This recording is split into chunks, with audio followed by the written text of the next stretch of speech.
Rain slammed against the glass walls of Tina Wallace's million-dollar home when the woman she hated most appeared at her front door.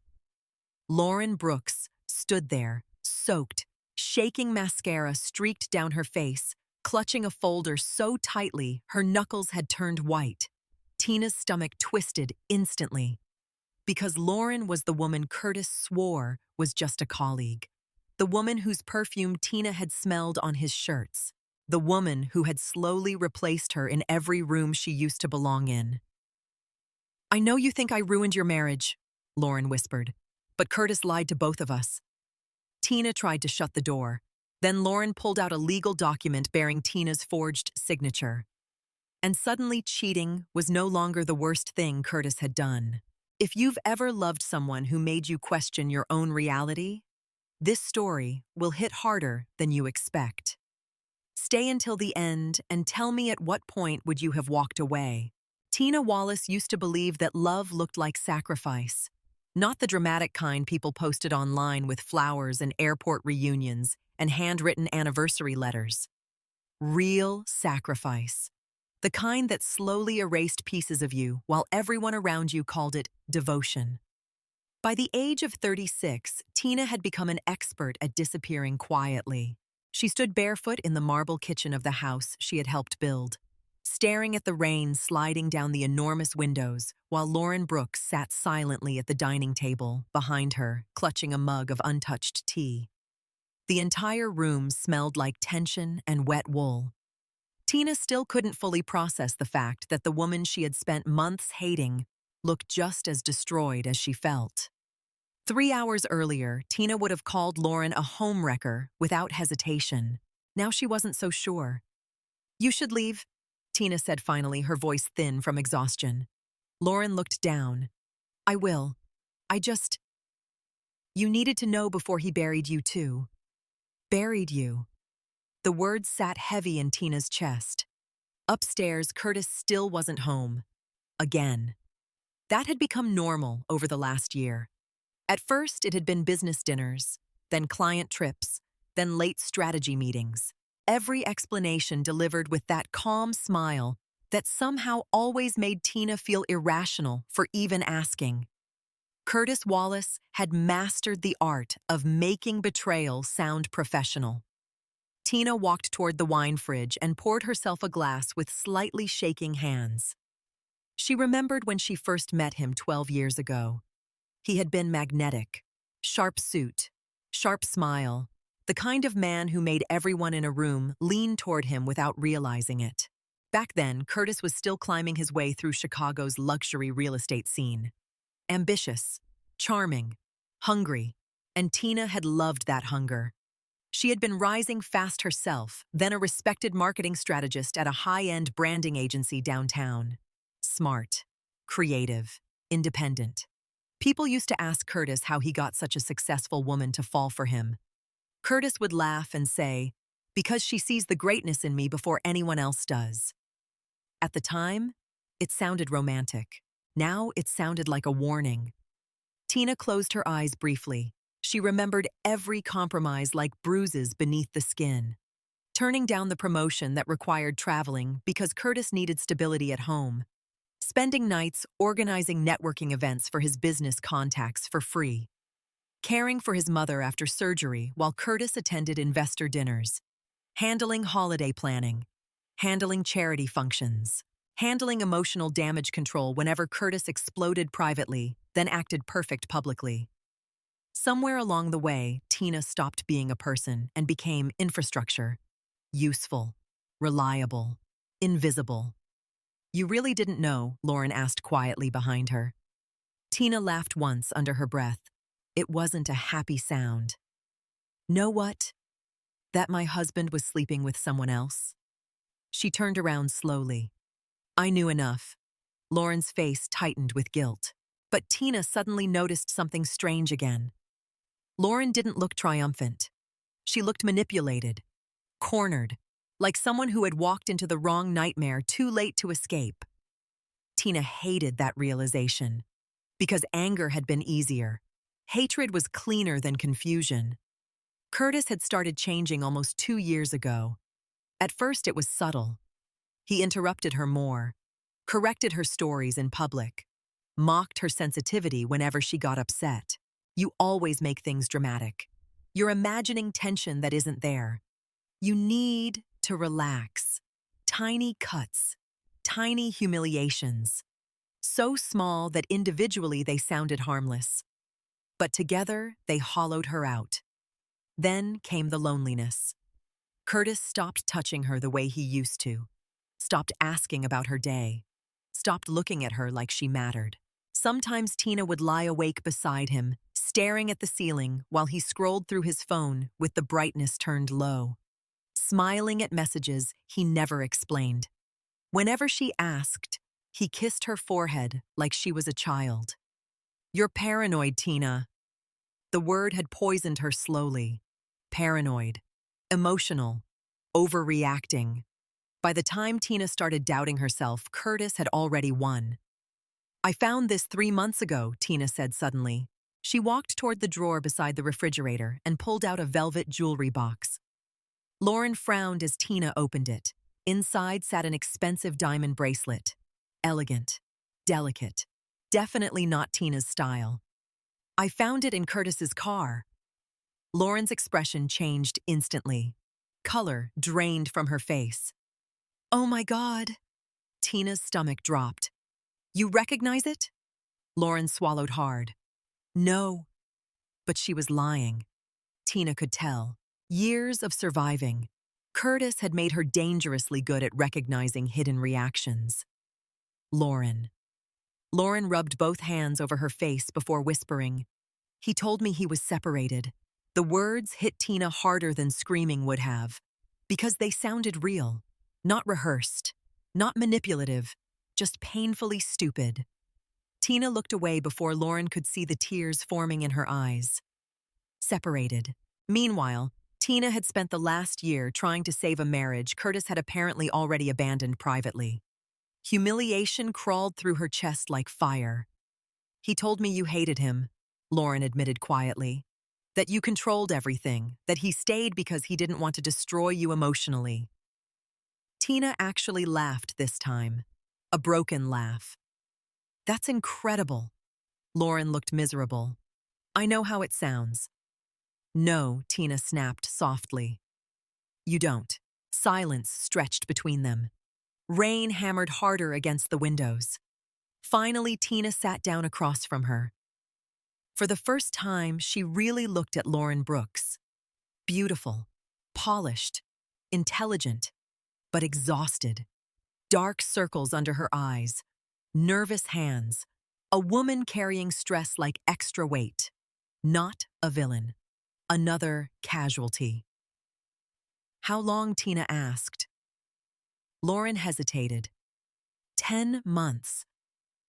10 months. Tina felt something inside herself physically crack. 10 months of dinners. 10 months of lies. 10 months of Curtis kissing her goodbye in the morning before sleeping with someone else by night. And somehow the betrayal wasn't even the worst part anymore. The worst part was realizing how carefully Curtis had rewritten reality around both of them. Lauren slowly slid the folder across the marble counter. "You need to look at this."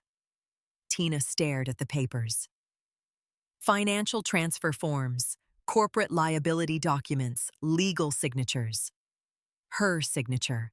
Except it wasn't hers. The room suddenly felt cold. "What is this?" Lauren's voice nearly broke. "Curtis used your name on company debt transfers connected to the Phoenix account." Tina blinked slowly. "I don't understand." "I think he's preparing to move financial responsibility onto you." For a second, Tina genuinely stopped breathing. All the emotional devastation in the world could not compare to the terror of realizing someone you trusted might be preparing to destroy your entire life. Not just your heart, your future, your name, your freedom. And upstairs, hanging in Tina Wallace's closet, were still the dresses she wore while standing beside Curtis, smiling proudly at charity galas as everyone called them the perfect couple. Meanwhile, Her husband had apparently been building an escape route through her corpse. Tina looked at the forged signature again, then at Lauren, then toward the dark driveway outside. Headlights suddenly flashed through the rain. Curtis was home.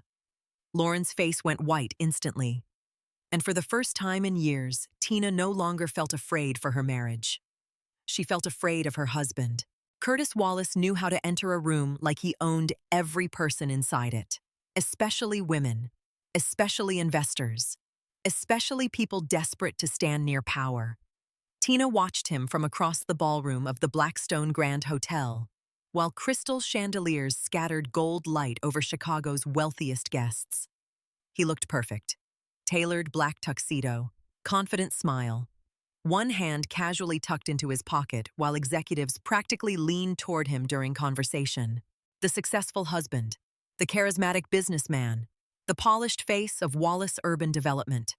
Nobody in that room would have believed he could destroy someone emotionally behind closed doors. That was the terrifying part.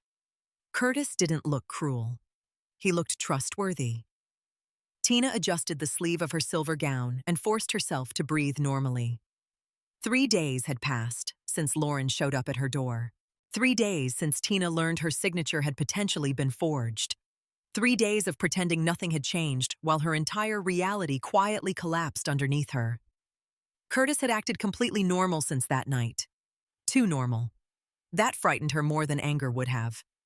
He kissed her goodbye every morning, asked if she needed anything from downtown, complimented her dress tonight with a soft smile against her cheek. Meanwhile, Tina couldn't stop hearing Lauren's voice. He lied to both of us. Tina. Sabrina Wallace suddenly appeared beside her, holding a champagne flute.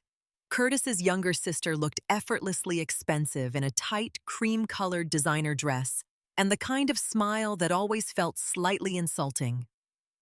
"You finally made it out of the house," Sabrina said lightly. Tina gave a thin smile. "I was unaware I'd disappeared." "Oh, please," Sabrina laughed. "You know what I mean." No, Tina thought. I know exactly what you mean. Sabrina had spent years disguising cruelty as humor, tiny comments, tiny humiliations, always deniable.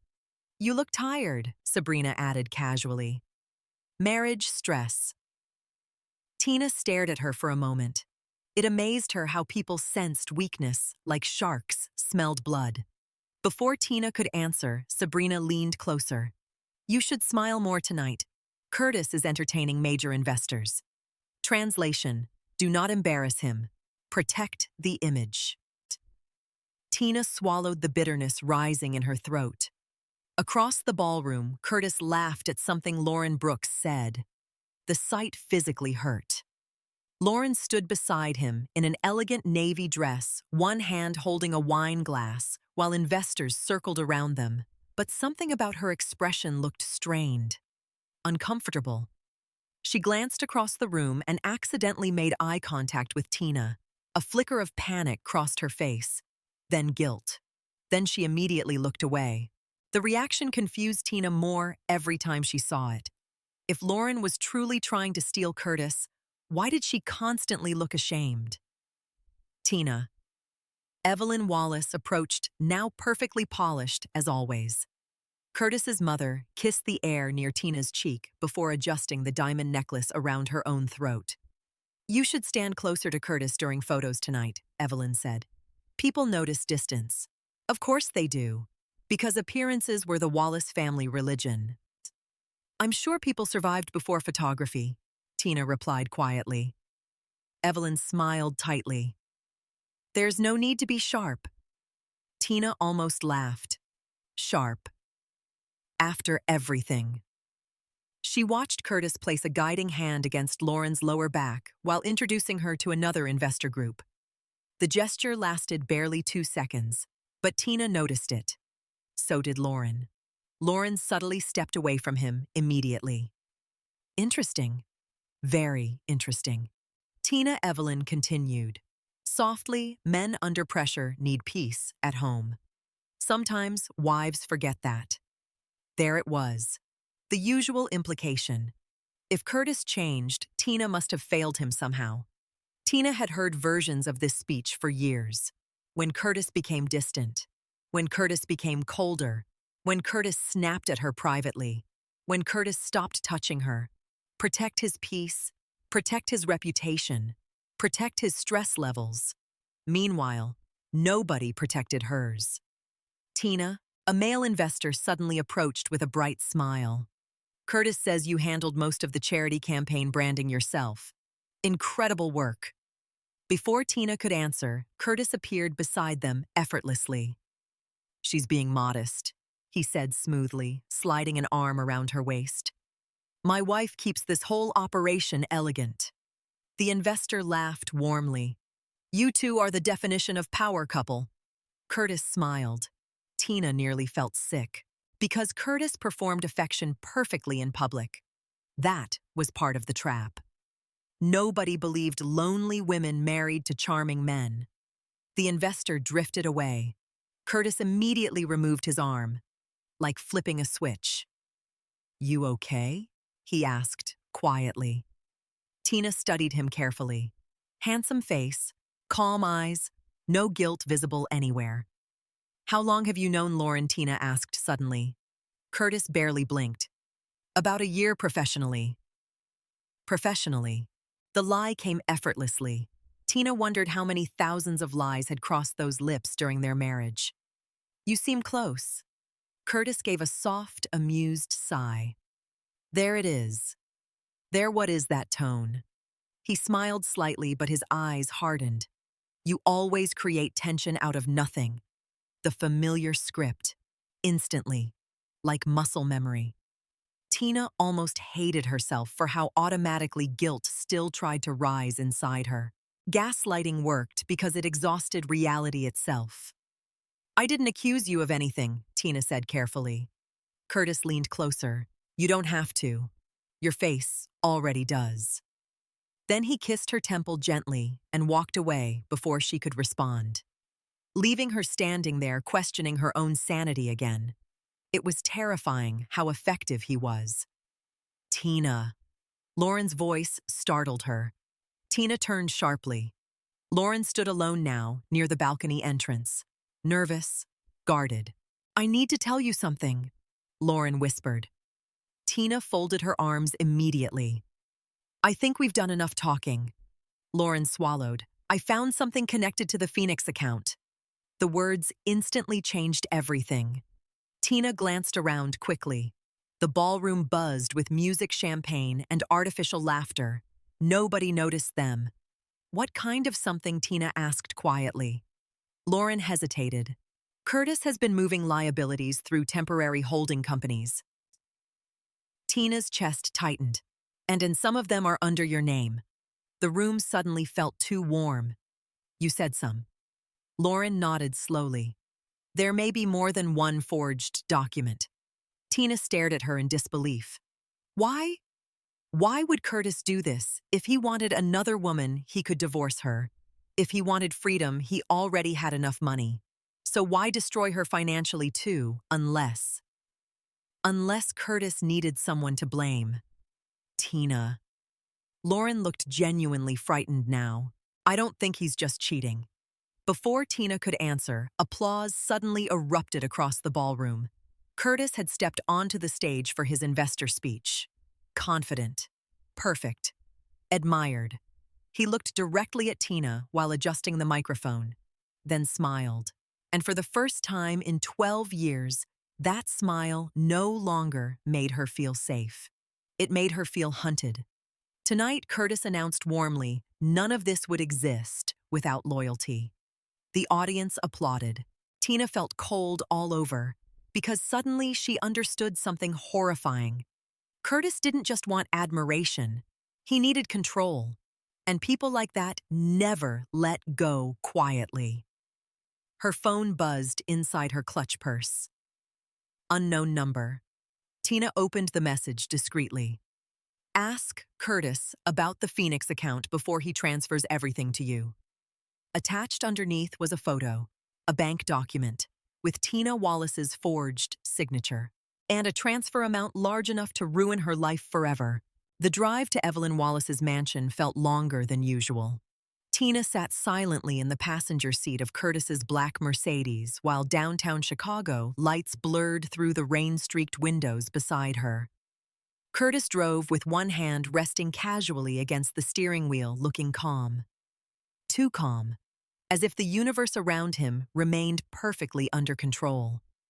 Meanwhile, Tina felt like she was sitting beside a stranger, wearing her husband's face. "You've been quiet all night," Curtis said finally. Tina kept her eyes on the window. "I'm tired. That's becoming your answer for everything lately." There was no concern in his voice, only irritation disguised as concern. Tina recognized the difference now. That realization alone made something ache inside her chest. She used to think marriage meant learning someone deeply, but Curtis had spent years teaching her how not to question him instead. The car turned through the gates of Evelyn Wallace's estate, where warm golden lights spilled from enormous windows overlooking perfectly manicured gardens. Everything about the Wallace family screamed controlled wealth. Even the trees looked expensive. "You know my mother notices energy," Curtis said lightly while parking. "Try not to start anything tonight." Tina slowly turned toward him. Start anything. The words almost made her laugh, because apparently existing while emotionally devastated now counted as aggression. Curtis leaned over suddenly and brushed a kiss against her cheek. Anyone watching would have seen affection. Tina felt management. "Smile," he whispered softly. "Please." Then he stepped out of the car before she could respond. The front doors opened before they even reached them. Evelyn Wallace stood waiting in a dark emerald silk dress with diamond earrings sparkling beneath the chandelier light. Tina Evelyn greeted smoothly. "You look pale." "Not hello. Not how are you." "Pale." "I'm fine," Tina answered automatically. "You should take better care of yourself," Evelyn replied. "Men notice when women let themselves go emotionally." Curtis loosened his tie with a tired smile. Mom, give her a break. But the tone wasn't protective. It was performative. Everything Curtis did now felt staged to Tina. Inside the dining room glowed with candlelight and polished silverware. Grant Wallace sat near the fireplace, nursing whiskey quietly while Sabrina scrolled through her phone at the table. Tina finally arrived. Sabrina announced dramatically, "I was starting to think she boycotted family dinners again." Tina sat down slowly. The word again lingered deliberately. Curtis took the seat beside her while Evelyn directed servers carrying expensive wine and perfectly plated appetizers around the room. Normal. Everything looked normal. That was the horror of emotionally abusive environments. The cruelty lived underneath elegance. How was the gala? Grant asked, quietly. Successful Curtis answered smoothly before Tina could speak. Investors loved the expansion presentation. Sabrina smirked while sipping wine. Well, Lauren Brooks certainly impressed everyone. The name landed on the table like a knife. Tina froze slightly. Curtis barely reacted. Only someone watching carefully would have noticed the brief tension in his jaw. "She's smart," Curtis replied casually. Sabrina laughed. "And gorgeous." Evelyn shot Sabrina a warning look. "What, I'm complimenting the woman?" Tina suddenly understood something painful. These people enjoyed discomfort as long as it wasn't theirs. "She and Curtis work very closely," Sabrina added innocently. "Tina understands business partnerships," Curtis interrupted calmly. His tone remained perfectly controlled, which somehow made Tina angrier, because he knew exactly how to shut conversations down without appearing guilty. Dinner continued under layers of fake politeness, talk of charity boards, real estate, vacation properties, stock market fluctuations. And underneath all of it, Tina could feel herself slowly drowning. Every time Curtis touched her arm casually, rage climbed higher in her throat. Every time Evelyn corrected Tina's wording or implied she was overly emotional, Tina heard Lauren's voice again. "He told me you were dangerous. How many people believed that now? How long had Curtis been rewriting her identity behind her back? Tina seems distracted lately, Evelyn commented while cutting into her salmon. Curtis sighed softly beside Tina. She's been under stress. Stress. Not betrayal. Not emotional isolation. Just stress. Marriage takes maturity, Evelyn said calmly, especially for women. Tina set her fork down carefully. What exactly does that mean? The table quieted instantly. Evelyn smiled tightly. It means successful men require peace at home. There it is, Sabrina muttered under her breath with amusement. Grant took another sip of whiskey without speaking. Coward, Tina thought suddenly. He always watched, never intervened, never protected anyone from Evelyn or Curtis. Tina's just been sensitive lately, Curtis added gently. Sensitive. There was that word again. Tina turned toward him slowly. And why exactly am I sensitive, Curtis? His eyes met hers calmly. Warning flashed underneath them. Not here, not now. That silent command had controlled her for years, but something inside Tina was finally beginning to crack. Maybe because my husband barely speaks to me unless people are watching, she said quietly. The room went still. Sabrina looked delighted instantly. Evelyn sighed in disappointment. Curtis leaned back in his chair slowly. There's no need to create a scene. A scene. Always the same script. Tina reacts. Curtis becomes victim. Tina, Evelyn said firmly, a wife should never humiliate her husband publicly. Tina stared at her in disbelief. Publicly, Curtis was sleeping with another woman while transferring fraudulent debt into Tina's name. And somehow, Tina remained the problem. The realization hit her so hard she almost felt dizzy. This family would excuse anything from a powerful man. Anything, as long as appearances survived. Curtis suddenly touched Tina's hand beneath the table, a controlling gesture disguised as affection. You're overwhelmed, he murmured softly enough only she could hear. Stop before you embarrass yourself. Embarrass yourself. Not embarrass us. Herself. The manipulation was so automatic now it sounded rehearsed. Tina slowly pulled her hand away. For the first time in years, Curtis's expression flickered slightly. Tiny, barely visible, but there. Loss of control. Interesting. Sabrina immediately noticed too. Oh my God, she said with a laugh. Are we witnessing marital tension? Enough. Grant snapped suddenly. Everyone looked surprised, including Tina. Grant rarely spoke with force, but even now he didn't defend Tina. He simply looked irritated by discomfort existing near the dinner table. Curtis stood smoothly. I think Tina needs air. Translation, control the situation privately. Before Tina could protest, Curtis guided her toward the hallway with a firm hand against her back. The second they reached the empty corridor near the bathrooms, his entire face changed. The warmth vanished instantly. What the hell was that? He asked, quietly. Tina stared at him. The mask slipping that fast should have terrified her. Instead, it clarified everything. I'm tired of being treated like I'm unstable whenever I speak. Curtis gave a cold little laugh. Because lately, you are unstable. There it was, directly, not hidden anymore. You've been paranoid for months, he continued calmly. Suspicious, emotional. Honestly, Tina, I'm trying to help you. Help you? God. He really believed his own manipulation.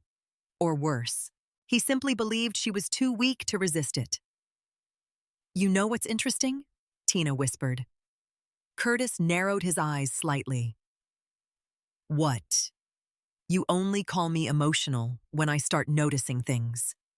For one brief second, silence cracked between them. Real silence. Dangerous silence. Then Curtis smiled again, but this time the smile didn't reach his eyes at all. You need rest, he said softly, before you destroy your own reputation. The words chilled Tina completely, not because they sounded angry, because they sounded planned. Outside the mansion, 20 minutes later, Tina stepped into the cold night air, trying to breathe. Then she froze. Lauren Brooks stood near the gates beneath the rain, waiting, terrified. And when Tina approached, Lauren's first words made Tina's blood run cold. "Did Curtis ever tell you I was crazy too?" Rainwater dripped from Lauren Brooks's coat onto the stone driveway, while Tina stood frozen beneath the glow of the Wallace estate lights. For a moment, neither woman spoke. The silence between them felt ugly, heavy, built from months of lies neither of them had created, but both had lived inside. Lauren looked exhausted, not glamorous, not victorious, just exhausted. "Why are you here?" Tina asked coldly. Lauren hugged her arms tightly against the wind. "Because I didn't know where else to go." Tina almost laughed at the irony. The woman sleeping with her husband had somehow arrived at her doorstep looking for safety. "What exactly do you want from me?" Tina demanded. "Forgiveness? Sympathy?" "No." Lauren swallowed hard. "I think we're both in danger." Tina stared at her.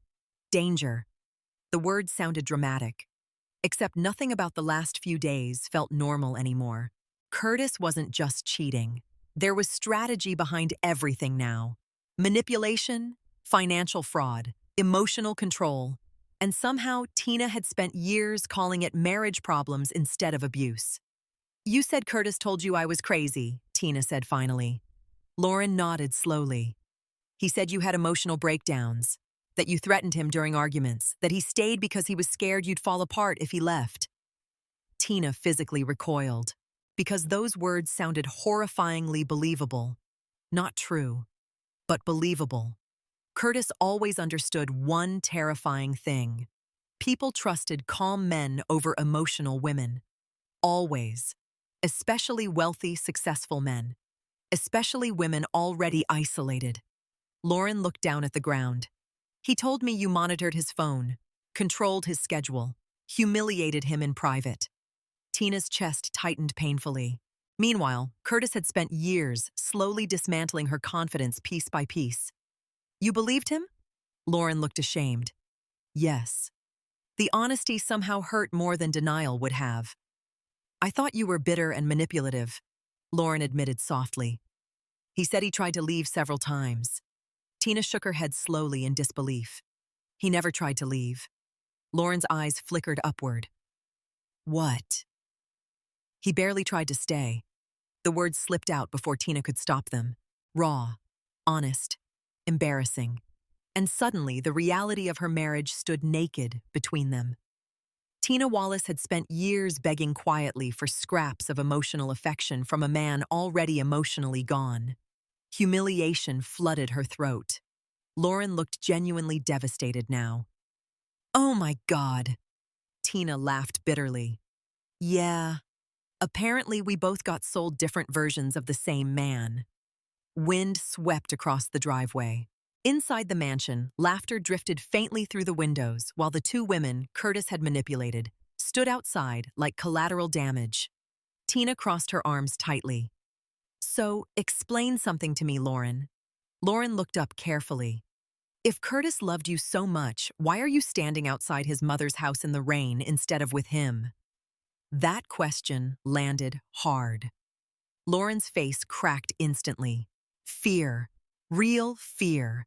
Finally. Because Tina was beginning to understand something important, Lauren wasn't winning. She was surviving too. "He changed," Lauren whispered. Tina almost snapped at the irony. Changed? Curtis had never changed. He had simply removed masks gradually. When Tina asked, quietly, Lauren hesitated. "After I started asking questions, every nerve in Tina's body sharpened instantly. Questions. About the finances, about the fraud." Lauren stepped closer, now lowering her voice. "At first, he was incredible, attentive, supportive. He made me feel chosen, classic." Tina knew that feeling too. Curtis loved making women feel specially understood. until understanding became control. Lauren continued carefully. He told me I was different from you. Tina's jaw tightened. Of course he did. He said you didn't appreciate him emotionally, that you made him feel trapped. Lauren's voice started shaking, but then eventually, he started saying the same things about me. The realization settled heavily between them. Curtis repeated patterns. That meant this wasn't accidental. It was behavioral, intentional, predatory.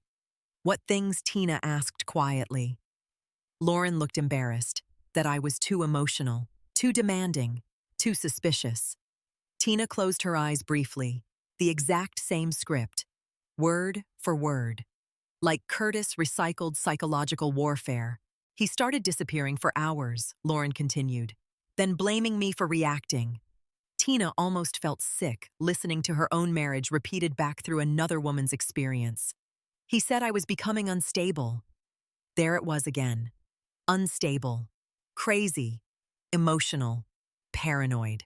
Curtis didn't just cheat. He rewrote reality until women questioned themselves instead of him. You know what the worst part is, Tina whispered.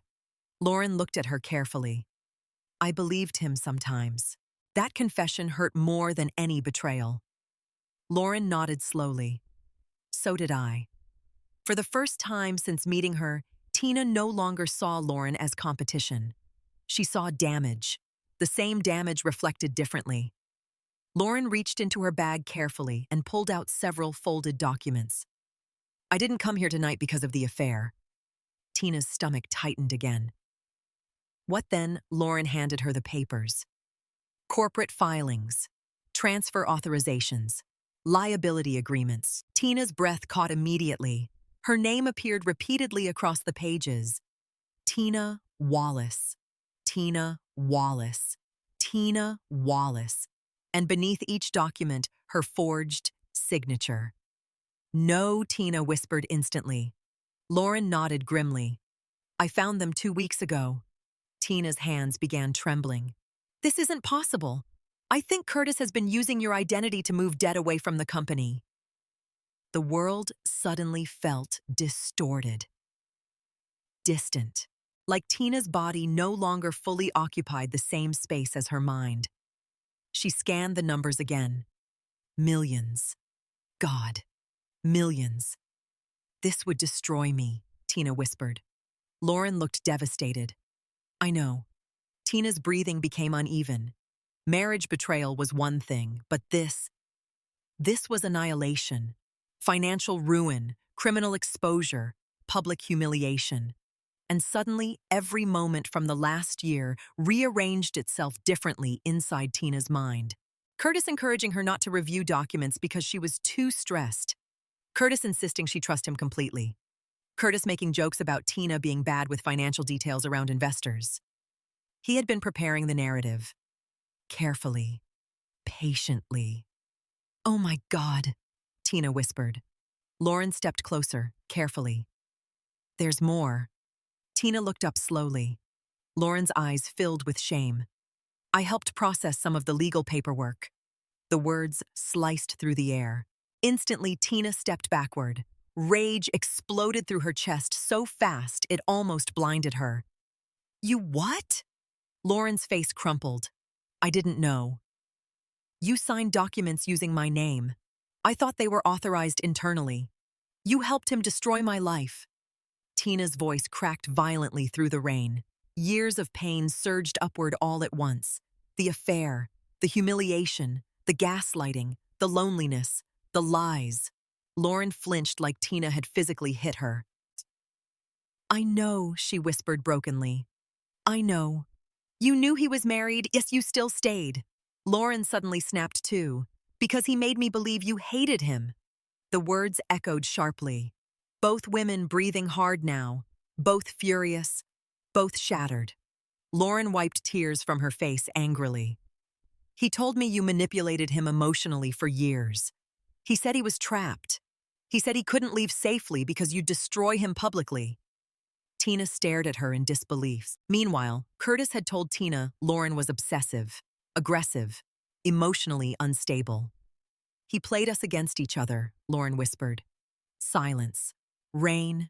Breathing. And underneath all of it, understanding. Slow, horrifying understanding. Curtis needed them divided, because divided women never compare stories. Divided women never uncover patterns. Divided women blame each other instead of him.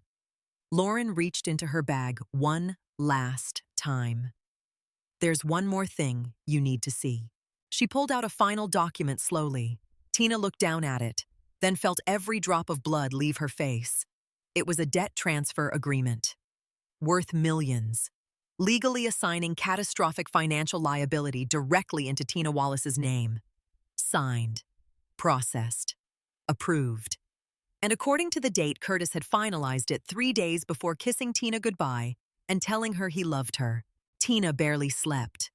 Every time she closed her eyes, she saw her forged signature staring back at her from those documents like a gravestone with her name already carved into it. At 6:30 in the morning, she sat alone in the kitchen wrapped in a cashmere robe, while darkness still lingered outside the enormous windows. The house felt unfamiliar now, cold, performative, like a luxury hotel pretending to be a marriage. Curtis walked into the kitchen freshly showered, perfectly composed, adjusting the cufflinks on his white dress shirt. He smiled when he saw her, and somehow that smile terrified Tina more than yelling ever could. "You're up early," he said casually. Tina stared into her coffee. "I couldn't sleep." Curtis walked behind her chair and kissed the top of her head gently. Such a small gesture, so loving from the outside. But Tina's entire body stiffened instinctively, because now she wondered how many times he had touched her affectionately immediately after betraying her. "You should take a spa day," Curtis said smoothly. "You've been carrying stress lately." Stress. Always stress. Never reality. Never accountability. Tina looked up slowly. "How bad is the Phoenix account situation?" The question landed precisely. Curtis paused only for half a second, but Tina caught it. Tiny, controlled, dangerous. Then he smiled again. "Where did you hear that name? Investors mentioned it at the gala." Curtis poured himself coffee calmly. "It's just a holding structure tied to expansion projects." Lie. Tina could hear it now. Before she used to doubt herself. Now she listened differently. "You seem nervous," she said carefully. Curtis chuckled softly. "You've really been spiraling lately." There it was again. Spiraling. Emotional language designed to make her question her instincts. Curtis leaned casually against the marble counter. "Tina, are you unhappy?" The question almost made her laugh, not because it was absurd, because it was strategic. Curtis wasn't checking on her emotionally. He was assessing risk. "What if I am?" she asked, quietly. His eyes softened instantly. Performance mode. "Then we fix it." God. He sounded sincere. That was the terrifying thing about manipulative people. Sometimes they performed love so convincingly, even victims mourned the version that never existed. Curtis stepped closer and brushed her hair behind her ear gently. "I know I've been distracted lately. Business pressure's been intense." Tina looked directly at him. "Are you having an affair?" Silence. Real silence this time. Curtis stared at her calmly, then sighed. "I knew this was coming. Not denial. Interesting." "Tina," he said softly, "you've been looking for reasons not to trust me for months." Another deflection. Another attempt to reposition her as unstable. "You didn't answer the question." Curtis shook his head slowly, like a disappointed therapist handling a difficult patient. "I work with attractive women constantly. If you're asking whether people flirt in my industry, obviously." The careful wording chilled her. Technically truthful. Emotionally dishonest. Classic Curtis. You still didn't answer. His jaw tightened slightly, then relaxed again. "You're my wife." That wasn't an answer either. Tina suddenly realized something devastating. Curtis never lied directly when precision mattered. He manipulated perception instead. He made confusion do the work for him.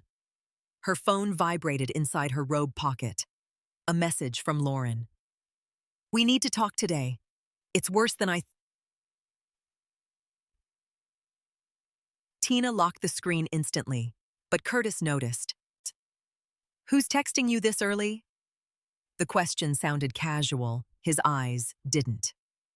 "Nobody important." Curtis studied her for one long second, then smiled again.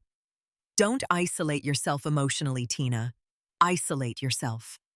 Meanwhile, he had spent years systematically isolating her from her own instincts. "I have a meeting downtown," he continued. "We'll have dinner tonight, okay?" "Just us." Tina nodded automatically. Curtis leaned down and kissed her forehead one final time before leaving. The second the front door closed, Tina's entire body collapsed forward slightly. Her hands were shaking, not from heartbreak anymore, from fear, real fear. Because now she understood something fundamental. Curtis wasn't simply selfish. He was dangerous. An hour later, Tina sat inside a quiet private cafe near the Riverwalk across from Lauren Brooks. Lauren looked worse than before. No makeup, hair tied back hastily, eyes swollen from crying or lack of sleep.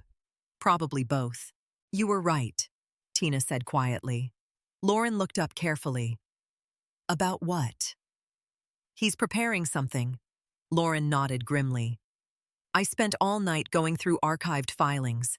She slid a folder across the table. More documents, corporate shells, property transfers, liability restructuring. Tina felt nauseous immediately. How many companies are connected to this? At least 6. "Oh my God." Lauren lowered her voice.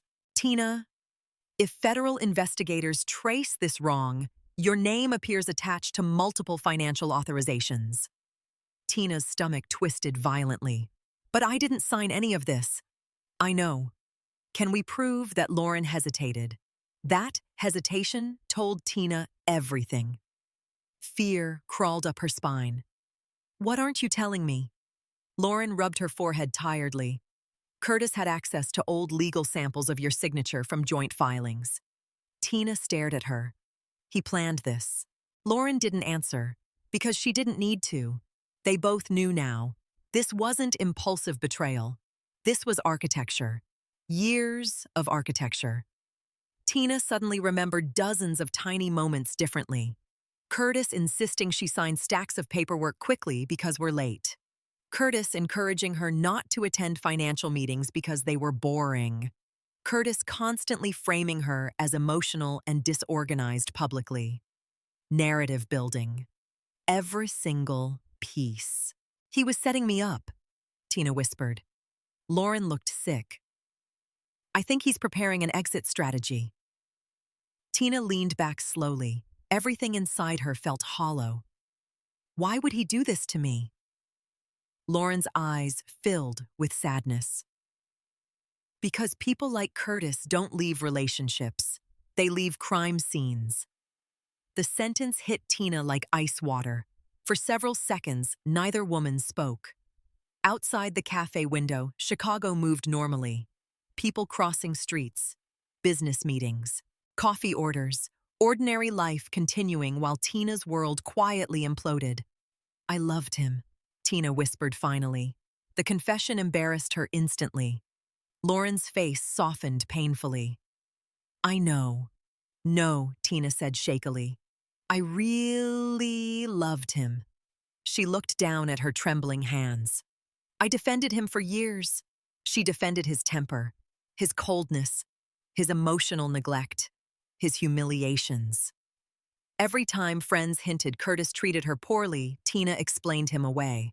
"He's stressed. He's under pressure. He didn't mean it." Meanwhile, Curtis had apparently been preparing to sacrifice her financially, like disposable collateral. Tears, finally, slipped down Tina's face silently. "I built my whole life around protecting him." Lauren looked like she wanted to cry too. "That's what he chooses women for." The statement landed hard, not because it sounded cruel, because it sounded accurate. Caretakers, empaths, women willing to overgive, women easier to manipulate through love. Lauren reached into her purse slowly. There's one more thing. Tina looked up warily. Lauren slid over a printed email chain. Internal communications. Curtis's name appeared repeatedly.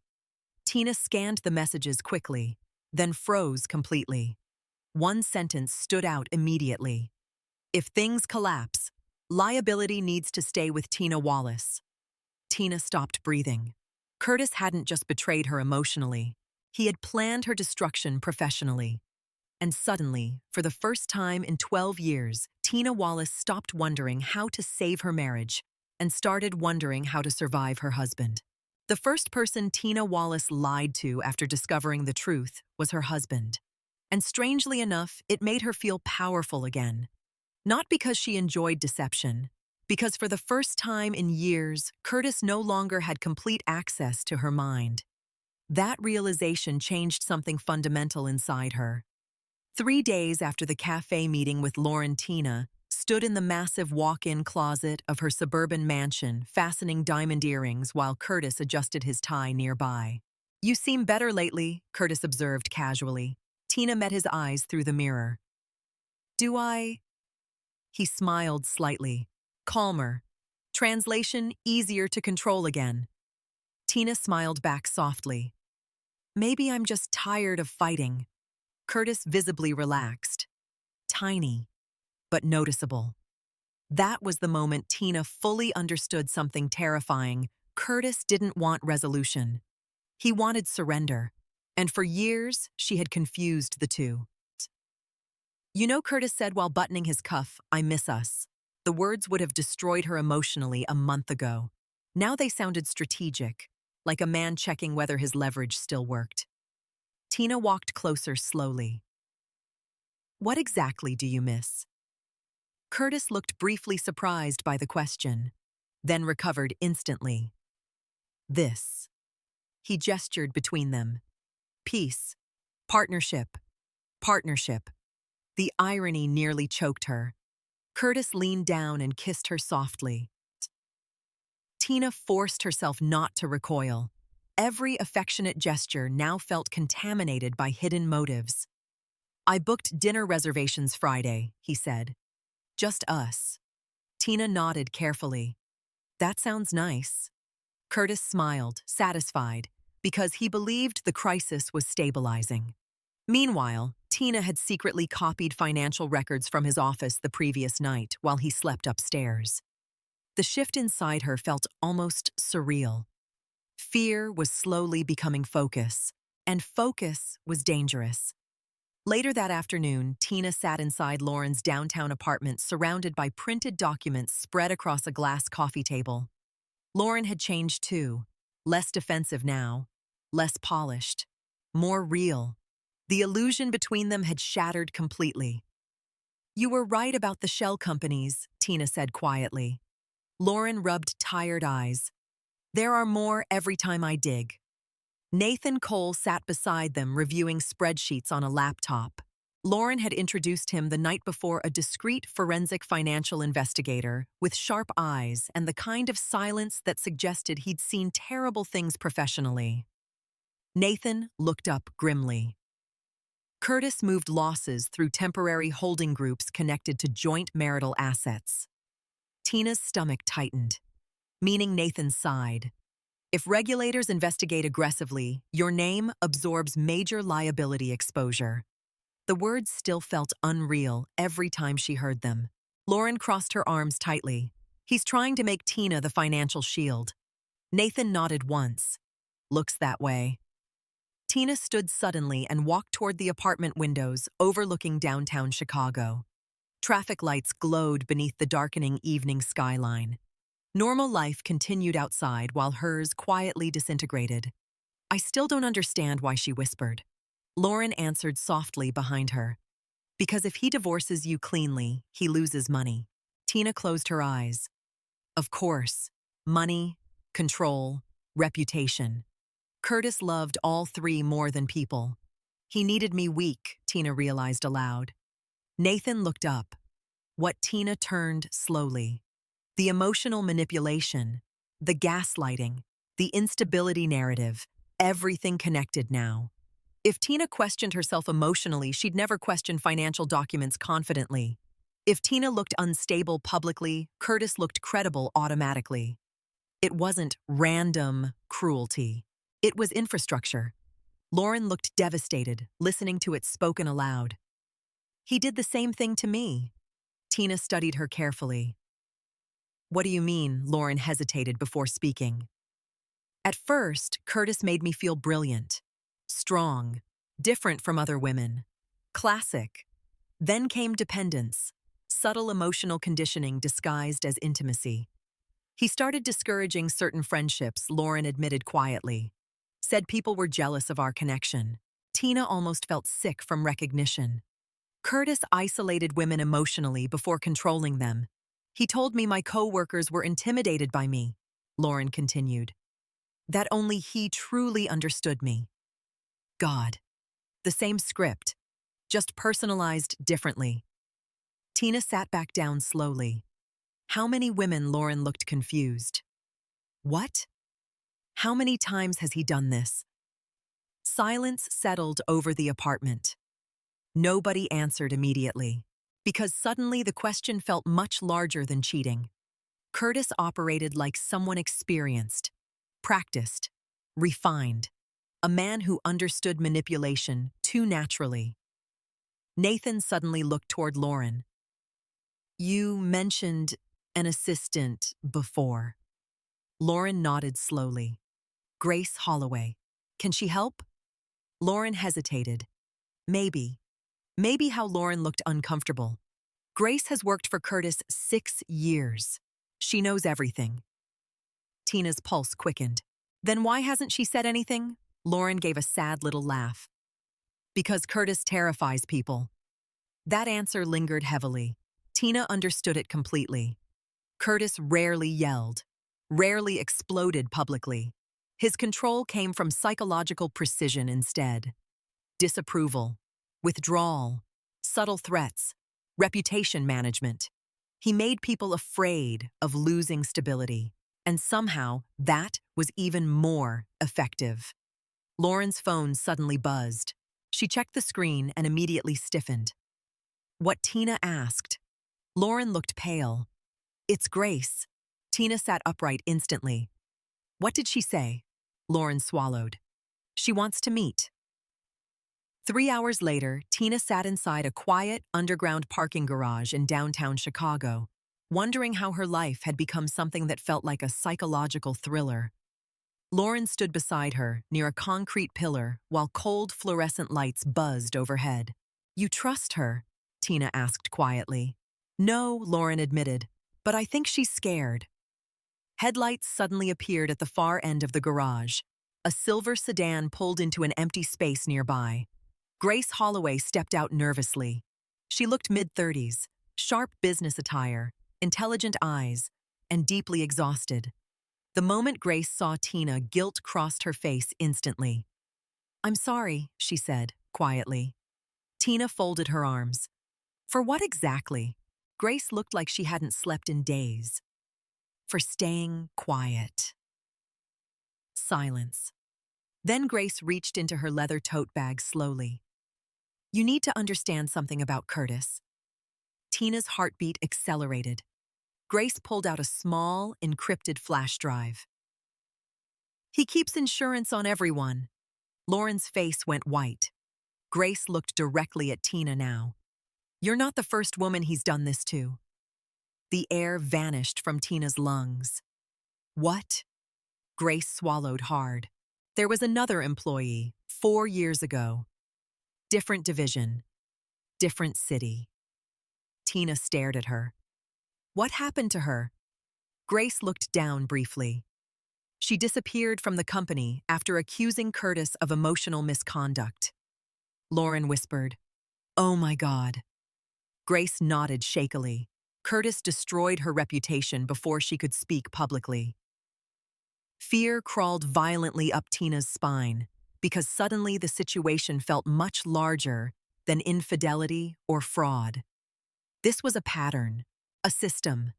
Grace handed Tina the flash drive carefully. There are recordings on there. Emails, too. Tina looked at the tiny device in her hand. What kind of recordings? Grace's eyes filled with something close to pity. The kind that will finally show you who your husband really is.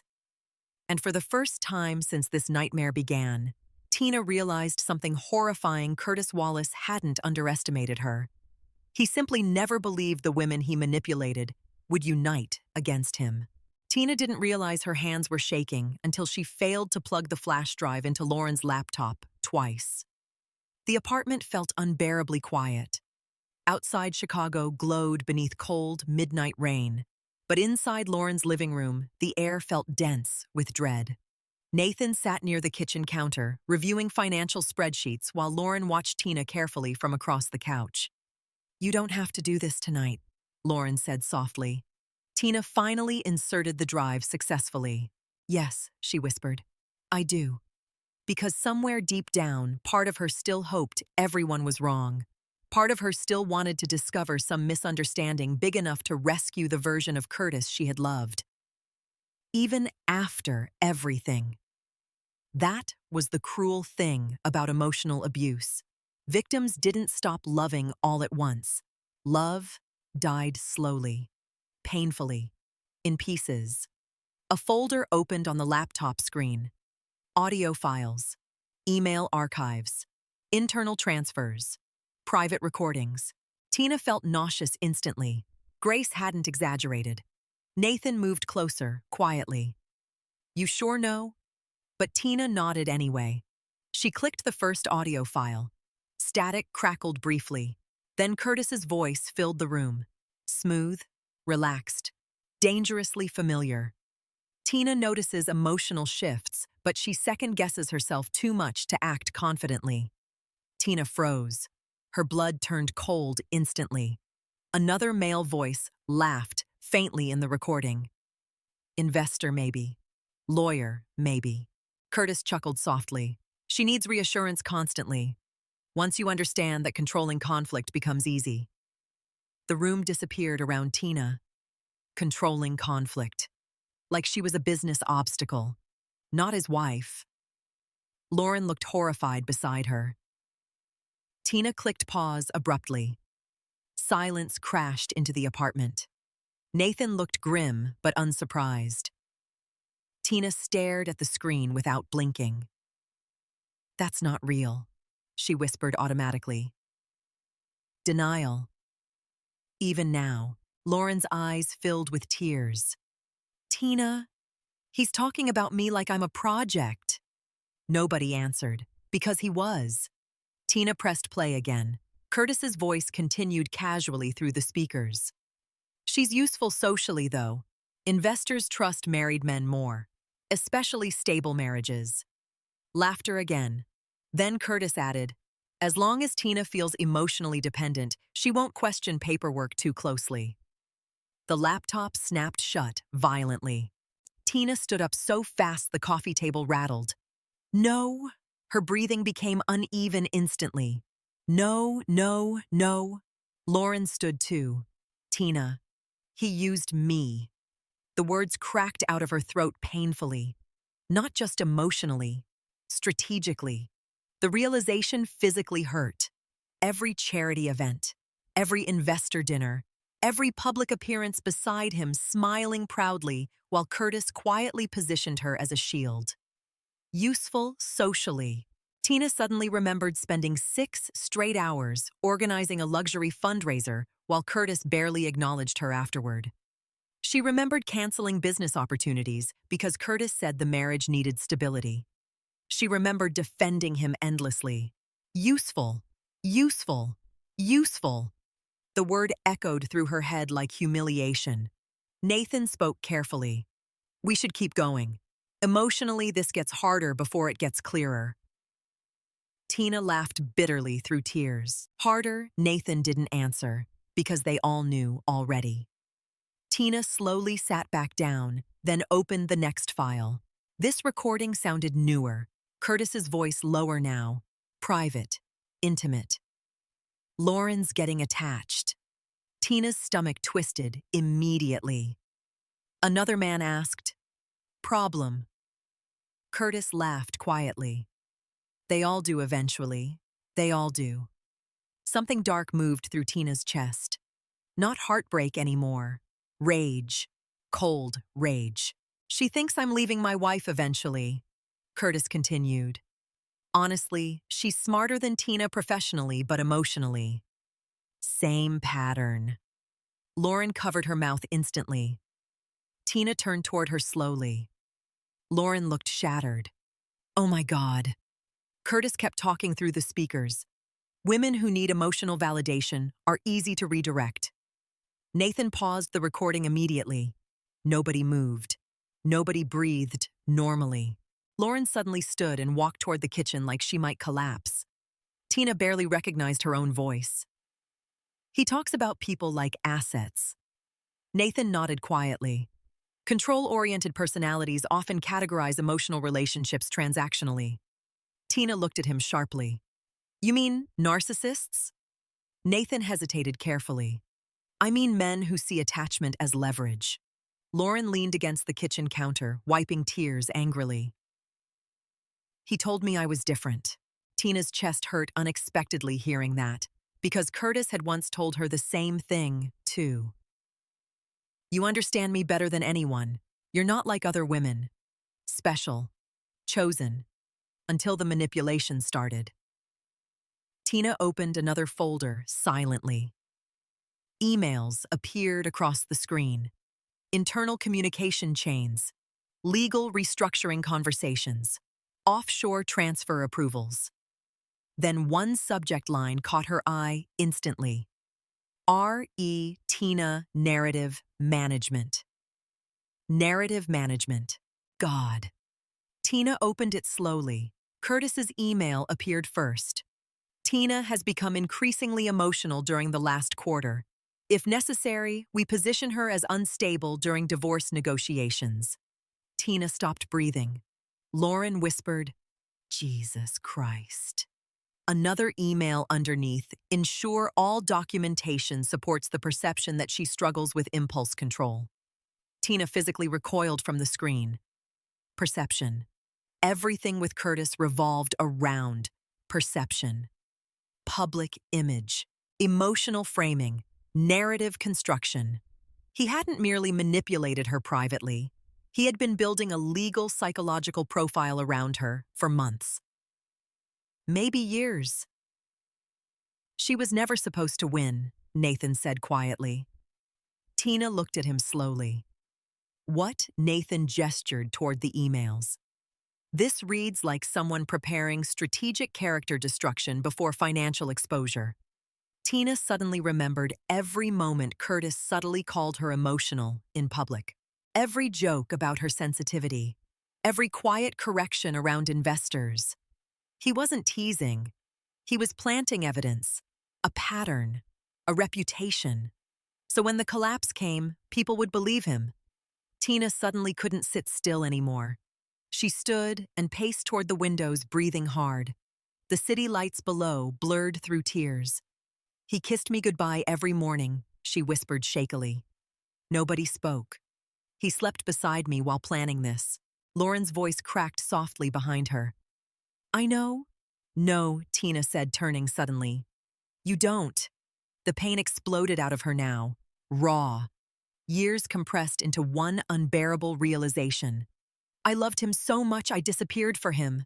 Her voice broke violently. I defended him against everyone. Tears streamed freely now. I thought if I loved him enough, eventually, he'd love me the same way back. Lauren started crying too, because she understood now, not as the other woman, as another victim.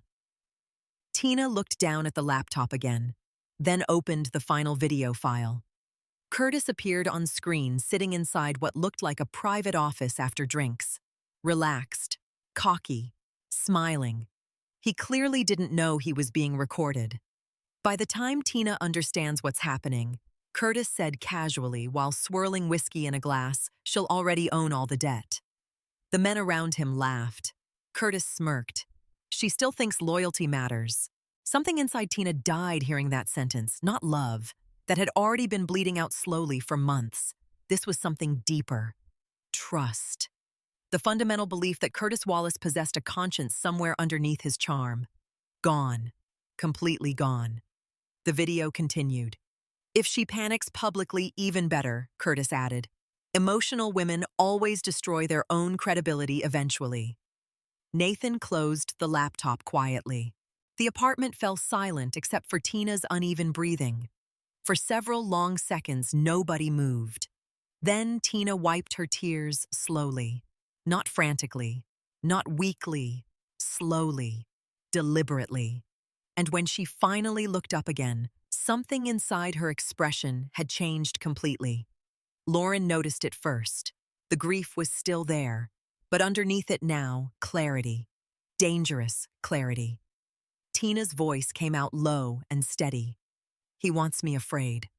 Nobody answered, because it was obvious. Tina looked toward the dark Chicago skyline outside the windows, then whispered the sentence that changed everything. I think I'm done being afraid of him.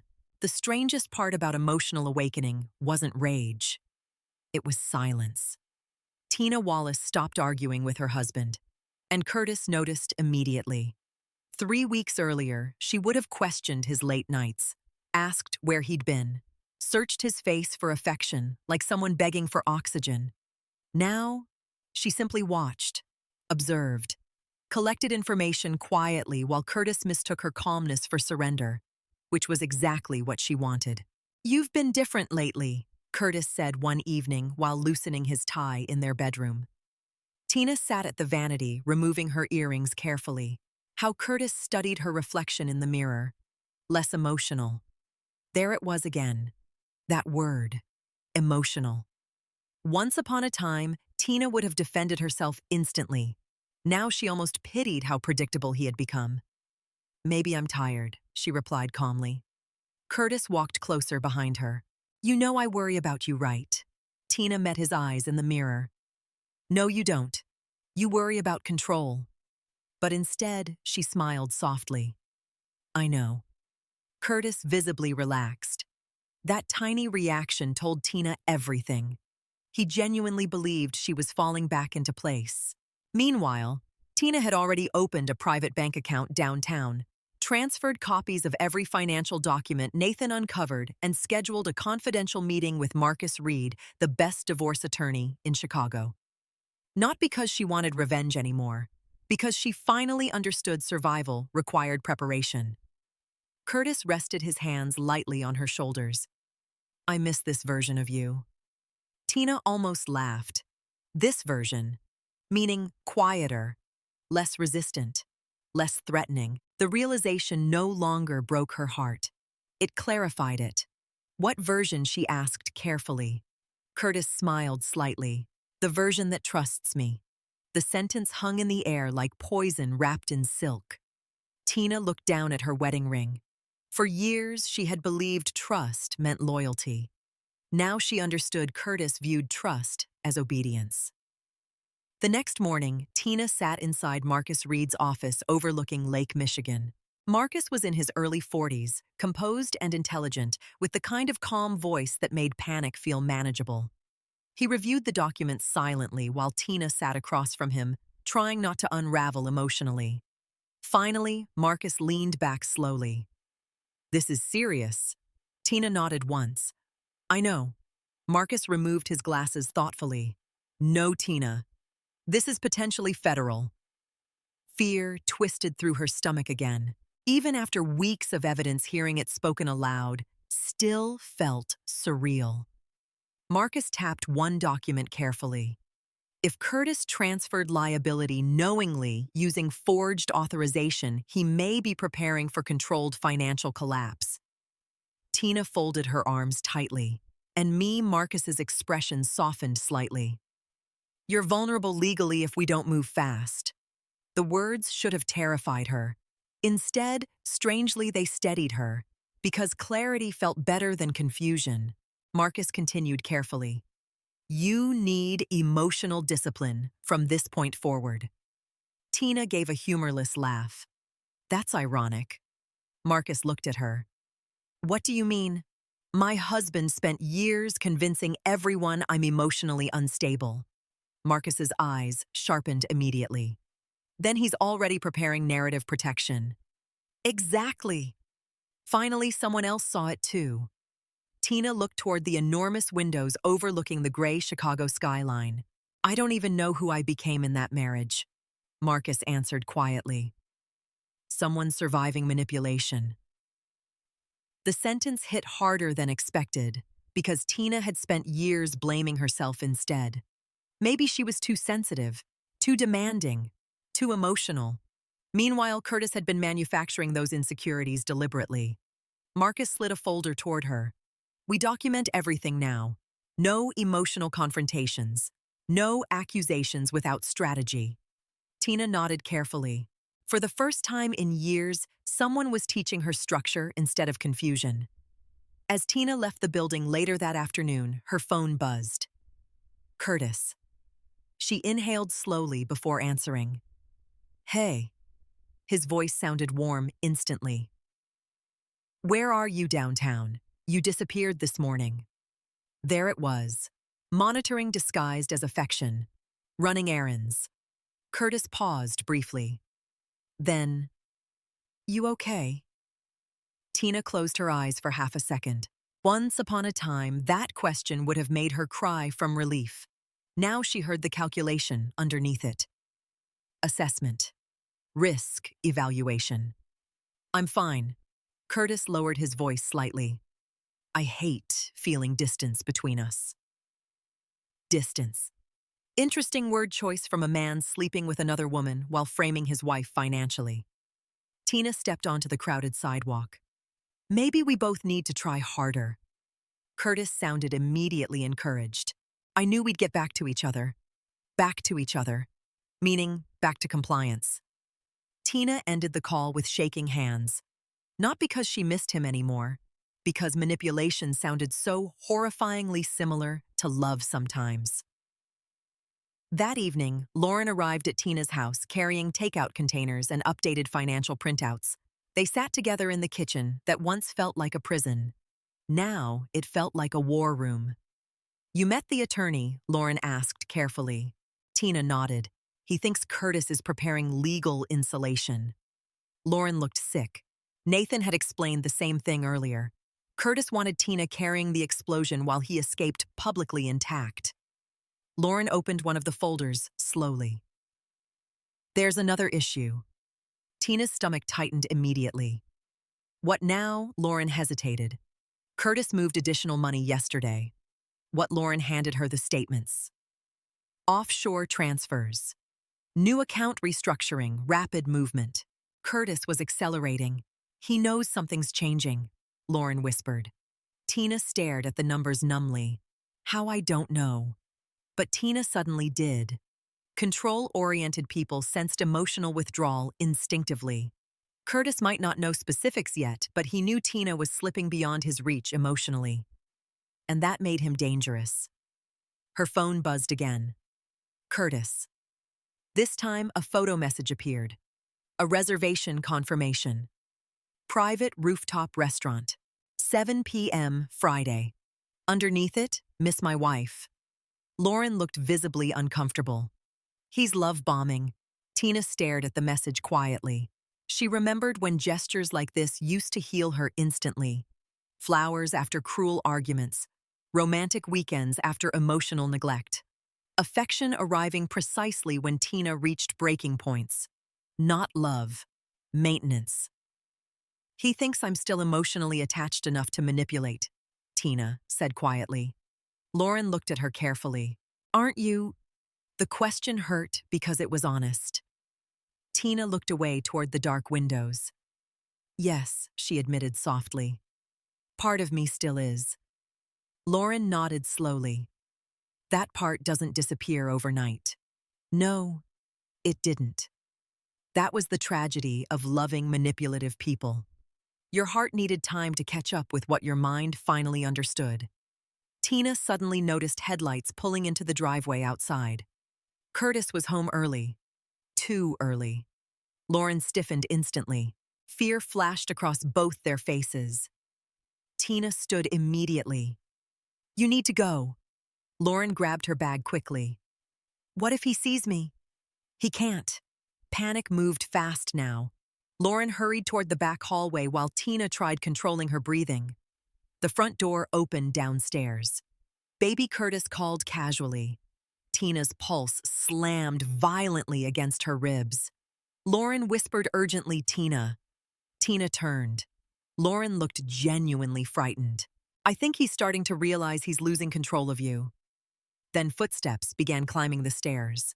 Tina's entire body went rigid as Curtis's footsteps moved slowly up the staircase. Lauren stood frozen near the hallway entrance, clutching her coat. For one terrifying second, Tina imagined everything collapsing right there. The lies, the investigation, the fragile alliance between two women Curtis never expected to compare stories. Curtis's voice came closer. Calm, warm, dangerous. Tina forced herself to breathe. "Go through the laundry exit," she whispered quickly to Lauren.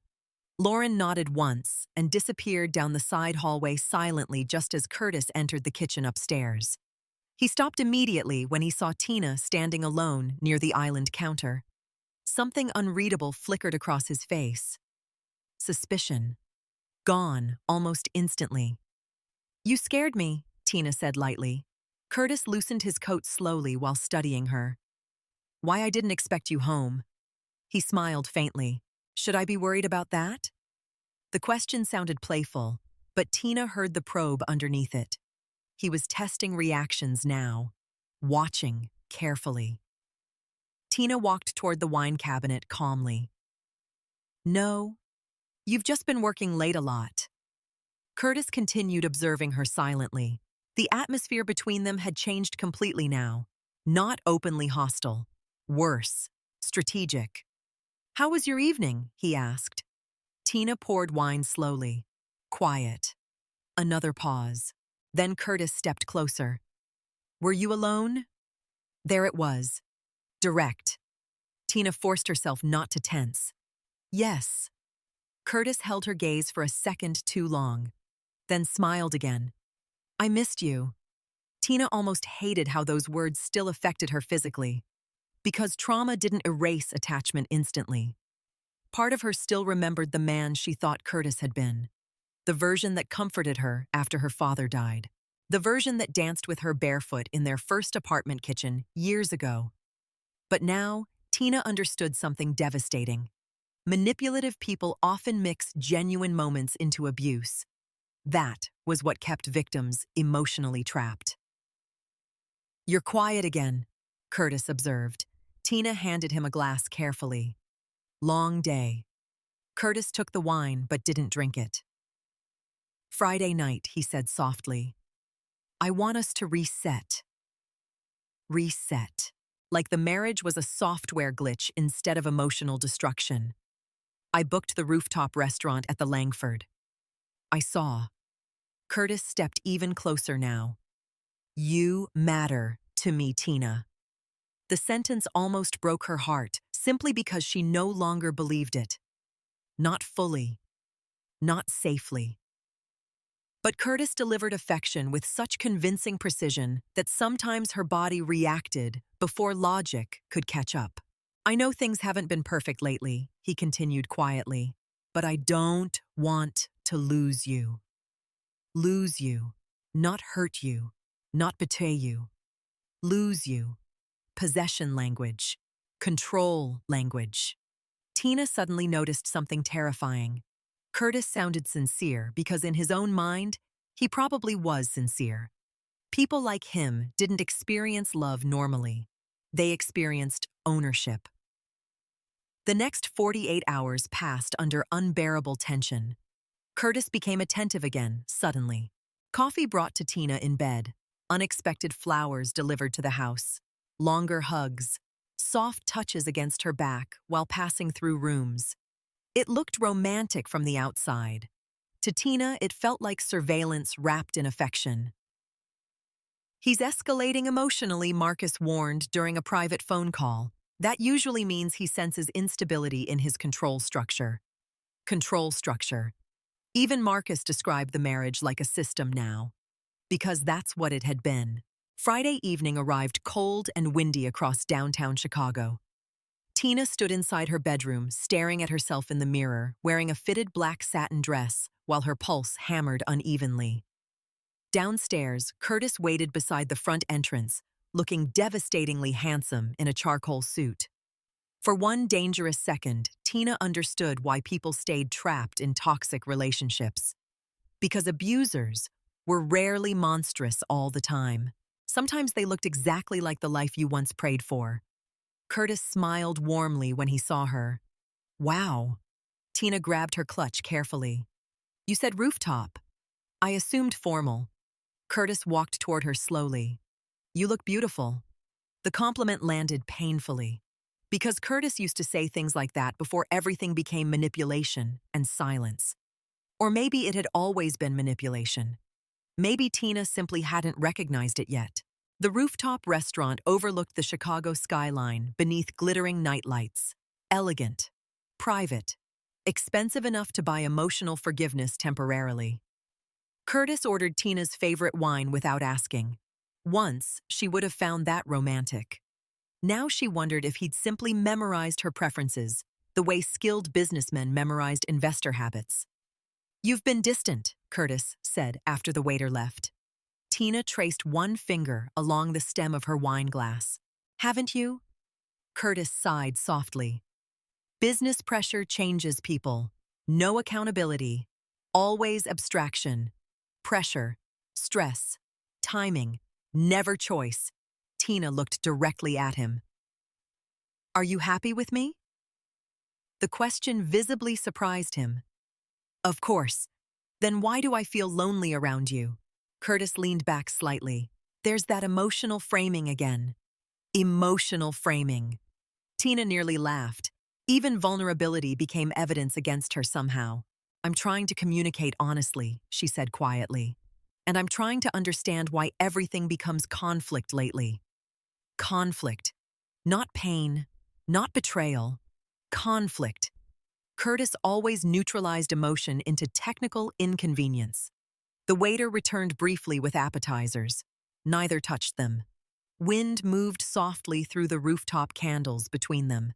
Then Curtis suddenly reached across the table and took Tina's hand.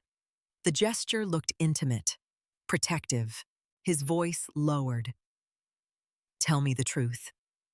Tina's heartbeat accelerated instantly. What truth? Are you talking to someone about our marriage? Ice flooded through her body.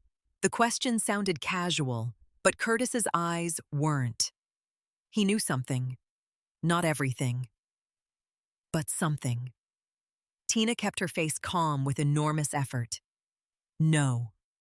Curtis studied her carefully. Too carefully. Then finally nodded. I just feel like someone's influencing you lately. Influencing. Meaning strengthening. Meaning helping her think independently again. Curtis squeezed her hand gently.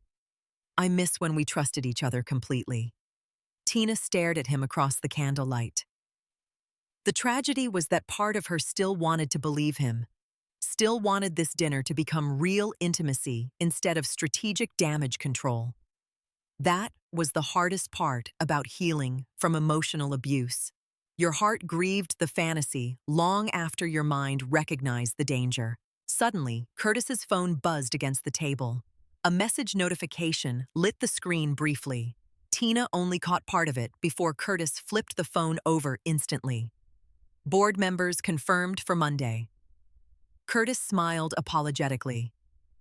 Sorry, investor issue. But Tina already understood. Monday. The boardroom. Something was happening, something planned. Tina Curtis said softly, I want you there Monday morning. Every instinct inside her sharpened instantly. What for? Curtis smiled. I think it's time everyone sees we're united again. United! Tina suddenly felt cold despite the heated rooftop lamps, because now she understood. This dinner was not reconciliation. It was positioning. And whatever Curtis planned for Monday, he needed Tina sitting quietly beside him when it happened. By Monday morning, Tina Wallace understood one thing clearly. Curtis was planning a public performance. The only question was whether she would remain the obedient wife standing quietly beside him or become the reason his entire empire started collapsing. The elevator doors opened onto the executive floor of Wallace Urban Development at exactly 8:42 a.m. Floor-to-ceiling windows overlooked downtown Chicago, while assistants moved quickly through sleek hallways carrying tablets and coffee trays. Everything smelled expensive, controlled, powerful. Tina walked beside Curtis in a cream-colored tailored suit, while every employee who passed smiled politely at them. The perfect couple. The image Curtis spent years manufacturing. His hand rested lightly against her lower back as they approached the boardroom. Possessive, guiding, claiming. "You okay?" he asked softly. Tina forced a calm smile. "Of course." Curtis studied her face briefly, then nodded once, satisfied. Inside the boardroom, tension already buzzed beneath the polished corporate atmosphere. Investors lined one side of the long walnut table. Legal advisors sat quietly reviewing files. Grant Wallace stood near the windows, speaking in low tones with two senior partners. And sitting halfway down the table, Lauren Brooks. Tina's pulse jumped instantly. Lauren wore a dark navy pantsuit with her hair pulled back tightly, expression unreadable. She didn't look at Tina immediately. Good. That made the act believable. Curtis paused almost imperceptibly when he noticed her, then recovered. Professional mask back in place instantly. "Lauren," he greeted smoothly. "Didn't realize legal would be joining us." Lauren finally looked up. "Cool. Controlled. Last-minute compliance concerns," she replied evenly. Curtis smiled, but Tina saw it. The tiny flicker underneath. Irritation. Concern. Fear. Very small, but real. Everyone settled into seats. Curtis remained standing at the front of the room beside the digital presentation screen, while Tina sat near the center of the table. Her palms felt cold. Marcus's warning echoed in her head. No emotional reactions.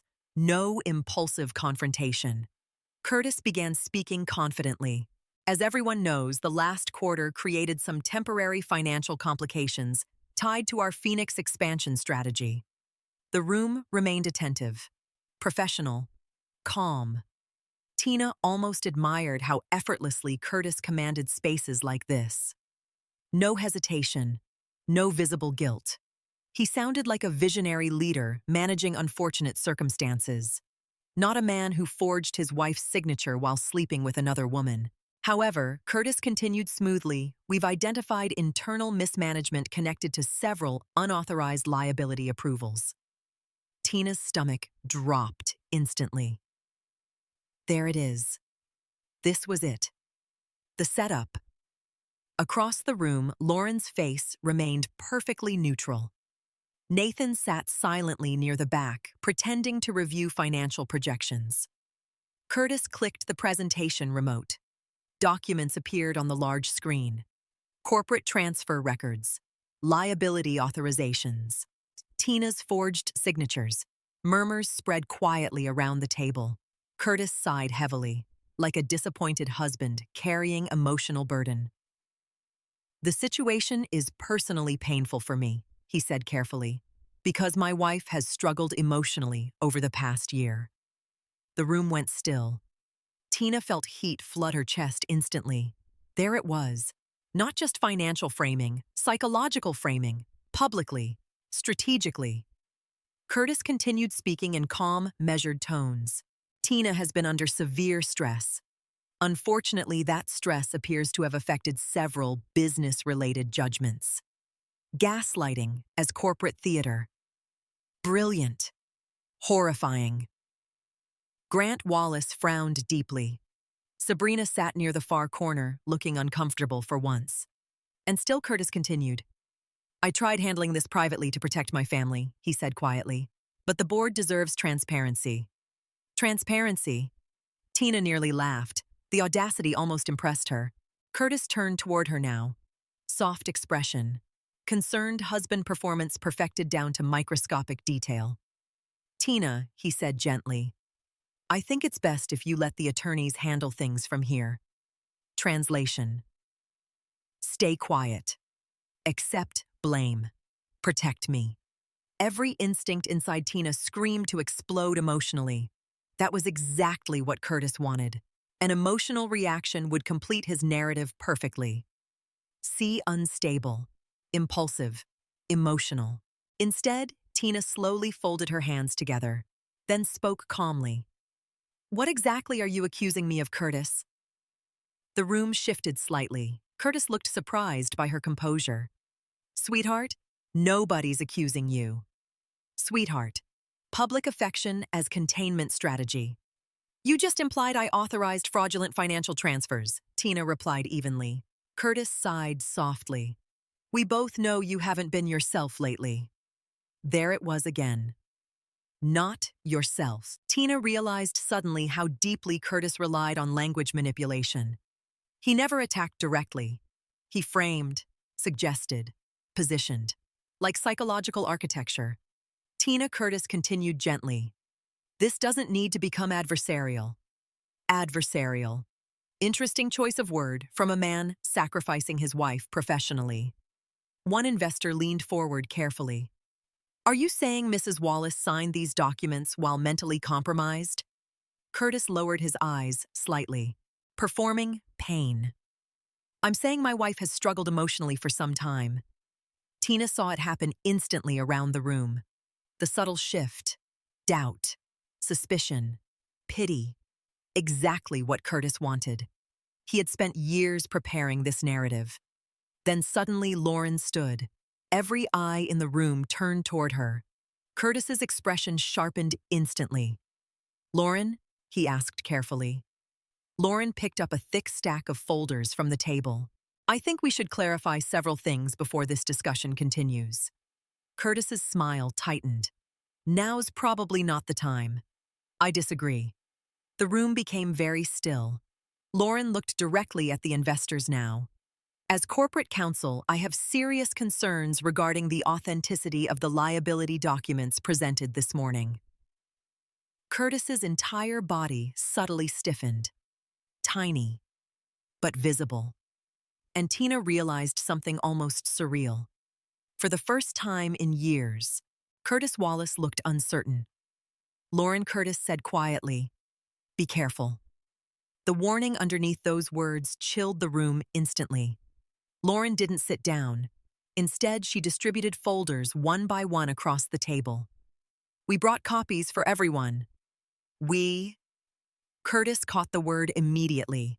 His eyes snapped toward Tina. Realization flashed across his face. Sharp, dangerous, alive. Tina held his gaze calmly. And for the first time in their entire marriage, she watched Curtis genuinely lose control of the narrative. Nathan stood next. Then Grace Holloway. One by one. Like dominoes Curtis never expected to fall. Nathan connected his laptop to the presentation screen silently. New documents appeared immediately. Offshore accounts, internal emails, transfer chains, audio transcripts. The room erupted instantly. "What the hell is this? Are these authentic?" Curtis explained this. Grant Wallace stared at the screen in disbelief. Sabrina looked physically pale. And Curtis finally stopped performing. The mask slipped, only for a second. But Tina saw it clearly. Rage. Pure rage. Not at betrayal. Not at heartbreak. At losing control. "You went through my private records," Curtis asked, coldly. Nathan answered calmly. "We traced fraudulent restructuring tied to multiple shell entities." Lauren spoke next.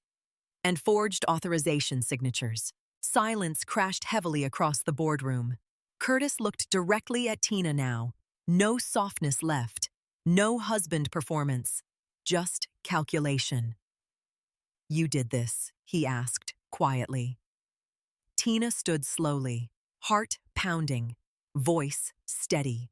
"No, Curtis. She looked around the room carefully. You did. And suddenly, the empire Curtis Wallace spent years building no longer looked powerful. It looked fragile. Because the women he manipulated had finally stopped fighting each other and started telling the truth. Curtis Wallace unraveled beautifully. Not loudly at first. People like Curtis didn't explode immediately when they lost control. First, they negotiated, manipulated, performed. Then when those tactics failed, they became dangerous. 3 days after the boardroom disaster, every financial news outlet in Chicago carried some version of the same story.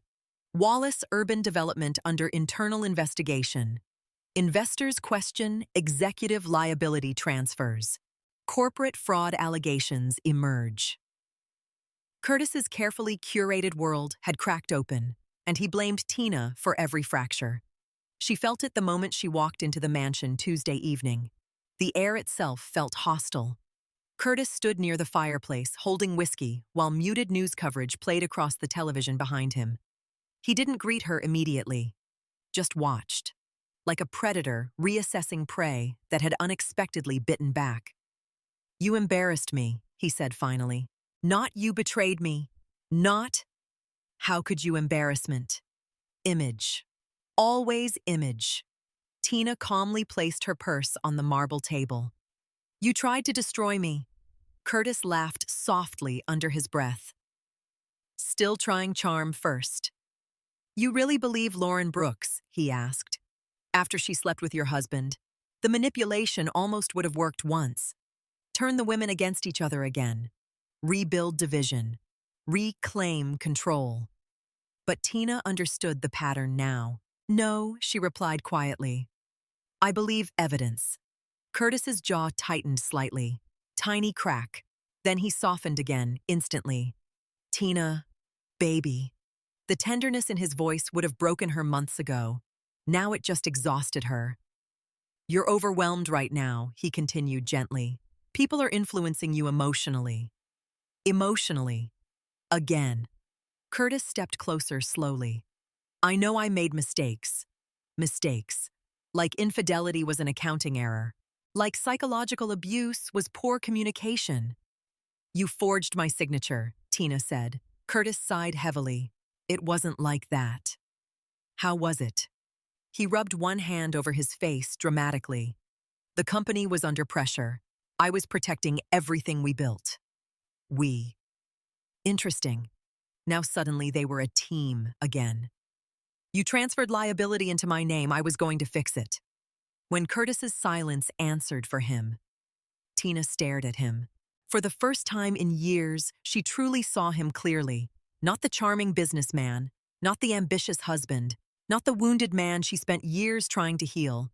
Just a person who believed other people existed to stabilize his life. Nothing more. "You know what's amazing?" Tina whispered. Curtis watched her carefully. "You still think you're the victim." That sentence finally pierced him. Real anger flashed across his face instantly. "Because I am," he snapped.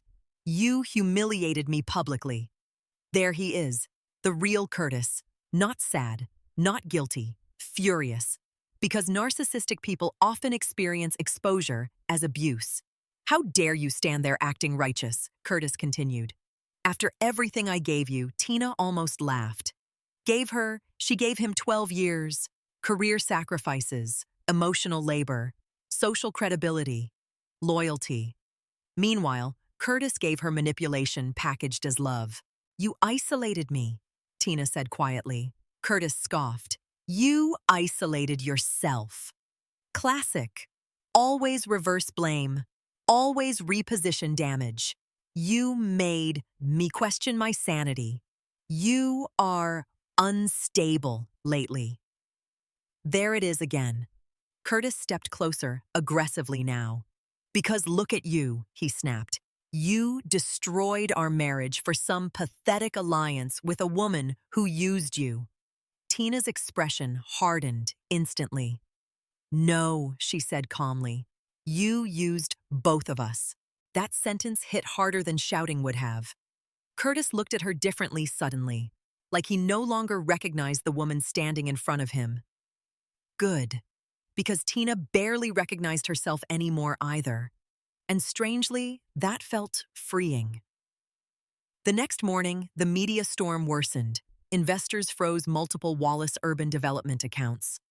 Federal auditors requested internal access. Grant Wallace issued a carefully worded public statement distancing the company from individual executive misconduct. Curtis was being sacrificed, and everyone knew it. Tina sat inside Marcus Reed's office, watching legal channels dissect her husband's collapse in real time. Marcus muted the television. He's cornered now. Tina looked exhausted. What does that mean exactly? Marcus folded his hands carefully. It means the manipulation may escalate. Escalate. The word settled heavily. Marcus continued control-oriented personalities often panic when emotional leverage stops working. Tina stared quietly out the window. He keeps trying to make me feel guilty. Marcus nodded. Because guilt kept you attached. The simplicity of that truth hurt. All those years, Tina believed she was preserving love. Really, she had been preserving Curtis's comfort. Her phone buzzed suddenly. Unknown. Number. Marcus frowned. Answer it. Tina hesitated before pressing accept. Silence. Then Curtis's voice, lower than usual, calmer, dangerously calm. I miss you. Tina closed her eyes briefly, not because she believed him, because hearing his voice still triggered old emotional reflexes automatically. Trauma bonds were vicious that way. You shouldn't be calling me, she said quietly. Curtis exhaled slowly. Everyone's turned against me. No accountability, only abandonment. Tina, please. Marcus watched her carefully across the desk. Curtis's voice softened further. I know I hurt you. Hurt. Such a small word for psychological destruction. But none of this needed to happen publicly. There it was. The real wound. Exposure, not remorse. I trusted you, Tina whispered. Curtis was silent for 2 seconds.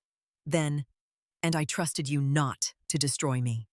Tina nearly dropped the phone. Destroy him. The man who forged documents under her name believed himself betrayed because she defended herself. That realization finally killed something inside her completely. Not love. Obligation. You destroyed yourself, Curtis. Then she hung up. Her hands trembled afterward anyway. Marcus noticed. That was hard for you? Tina laughed weakly. Part of me still wants him to suddenly become a different person. Marcus's expression softened. That part is grieving. Grieving. Yes, not the real Curtis, the fantasy version she kept trying to earn love from. That night, Lauren came over carrying Chinese takeout. Neither woman touched much. Rain battered the windows again, while silence settled comfortably between them now. Different from before. No rivalry left. Only survival. Lauren sat curled into the corner of the couch quietly, then suddenly said I was pregnant. Tina looked up sharply. Lauren stared at the untouched food container in her lap. 3 months. The room went still. Lauren swallowed hard. I lost the baby 2 weeks after Curtis started pulling away emotionally. Pain cracked through her voice. Tina felt her chest tighten instantly. Oh, my God. Lauren laughed shakily through tears. He told me stress probably caused it. Rage flooded Tina so intensely she almost couldn't breathe. Lauren wiped her face. I kept thinking if I became easier to love, maybe he'd come back emotionally. The sentence hurt because Tina understood it perfectly. Both women had spent years shrinking themselves, trying to remain emotionally safe for Curtis Wallace. Lauren whispered, I hated you because he needed me to. Tina sat beside her, slowly. And I hated you because he needed me to. Silence. Then Lauren finally broke down crying softly. Not dramatic, not loud, just devastated. Tina held her instinctively, and in that moment, Tina realized something powerful. Curtis Wallace spent years dividing women because united women threatened men like him. Her phone suddenly buzzed again, this time from Nathan. Urgent. Tina opened the message. Attached was a screenshot from a gossip media site. Headline draft prepared, but not published yet. Real estate executive's wife accused of emotional instability during fraud investigation. Curtis was leaking stories now, trying to destroy her publicly before she could fully expose him. Tina stared at the screen silently, then slowly looked up. And for the first time since this nightmare began, she stopped feeling defensive. She felt ready for war. The courthouse smelled like cold marble, old paper, and fear. Tina Wallace stood outside courtroom 4B in a fitted charcoal suit while reporters clustered near the elevators downstairs, hunting for scandal quotes and emotional collapse footage. 3 months ago, this environment would have destroyed her. Now she felt strangely calm. Not because she wasn't afraid, because she finally understood who the real enemy was. Curtis arrived 20 minutes later, surrounded by attorneys and expensive silence. He still looked immaculate. Perfectly tailored navy suit, polished shoes, controlled expression. To strangers, he resembled a successful executive unfairly dragged into public drama. That was always Curtis's greatest talent.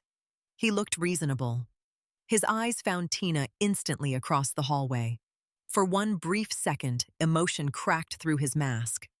Not sadness, not regret, resentment. Then the performance returned. Tina.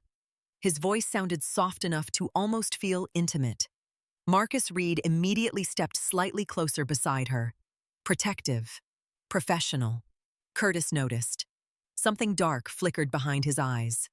"You look tired," Curtis said quietly. There it was. The psychological probing. Tiny destabilization attempts disguised as concern. Tina met his gaze calmly. "You look exposed." The sentence landed harder than shouting ever could. Curtis's jaw tightened slightly. Then he smiled. "You're letting these people manipulate you." These people, as if evidence itself was manipulation. Lauren appeared down the hallway moments later, carrying legal folders against her chest. Curtis looked at her like betrayal had become physically offensive to him. Lauren didn't flinch this time. Good. Because Tina knew now. The moment women stopped needing Curtis emotionally, he lost power over them. The hearing began at 9 a.m. Inside the courtroom, tension coiled tightly beneath formal procedure. Investors filled several rows.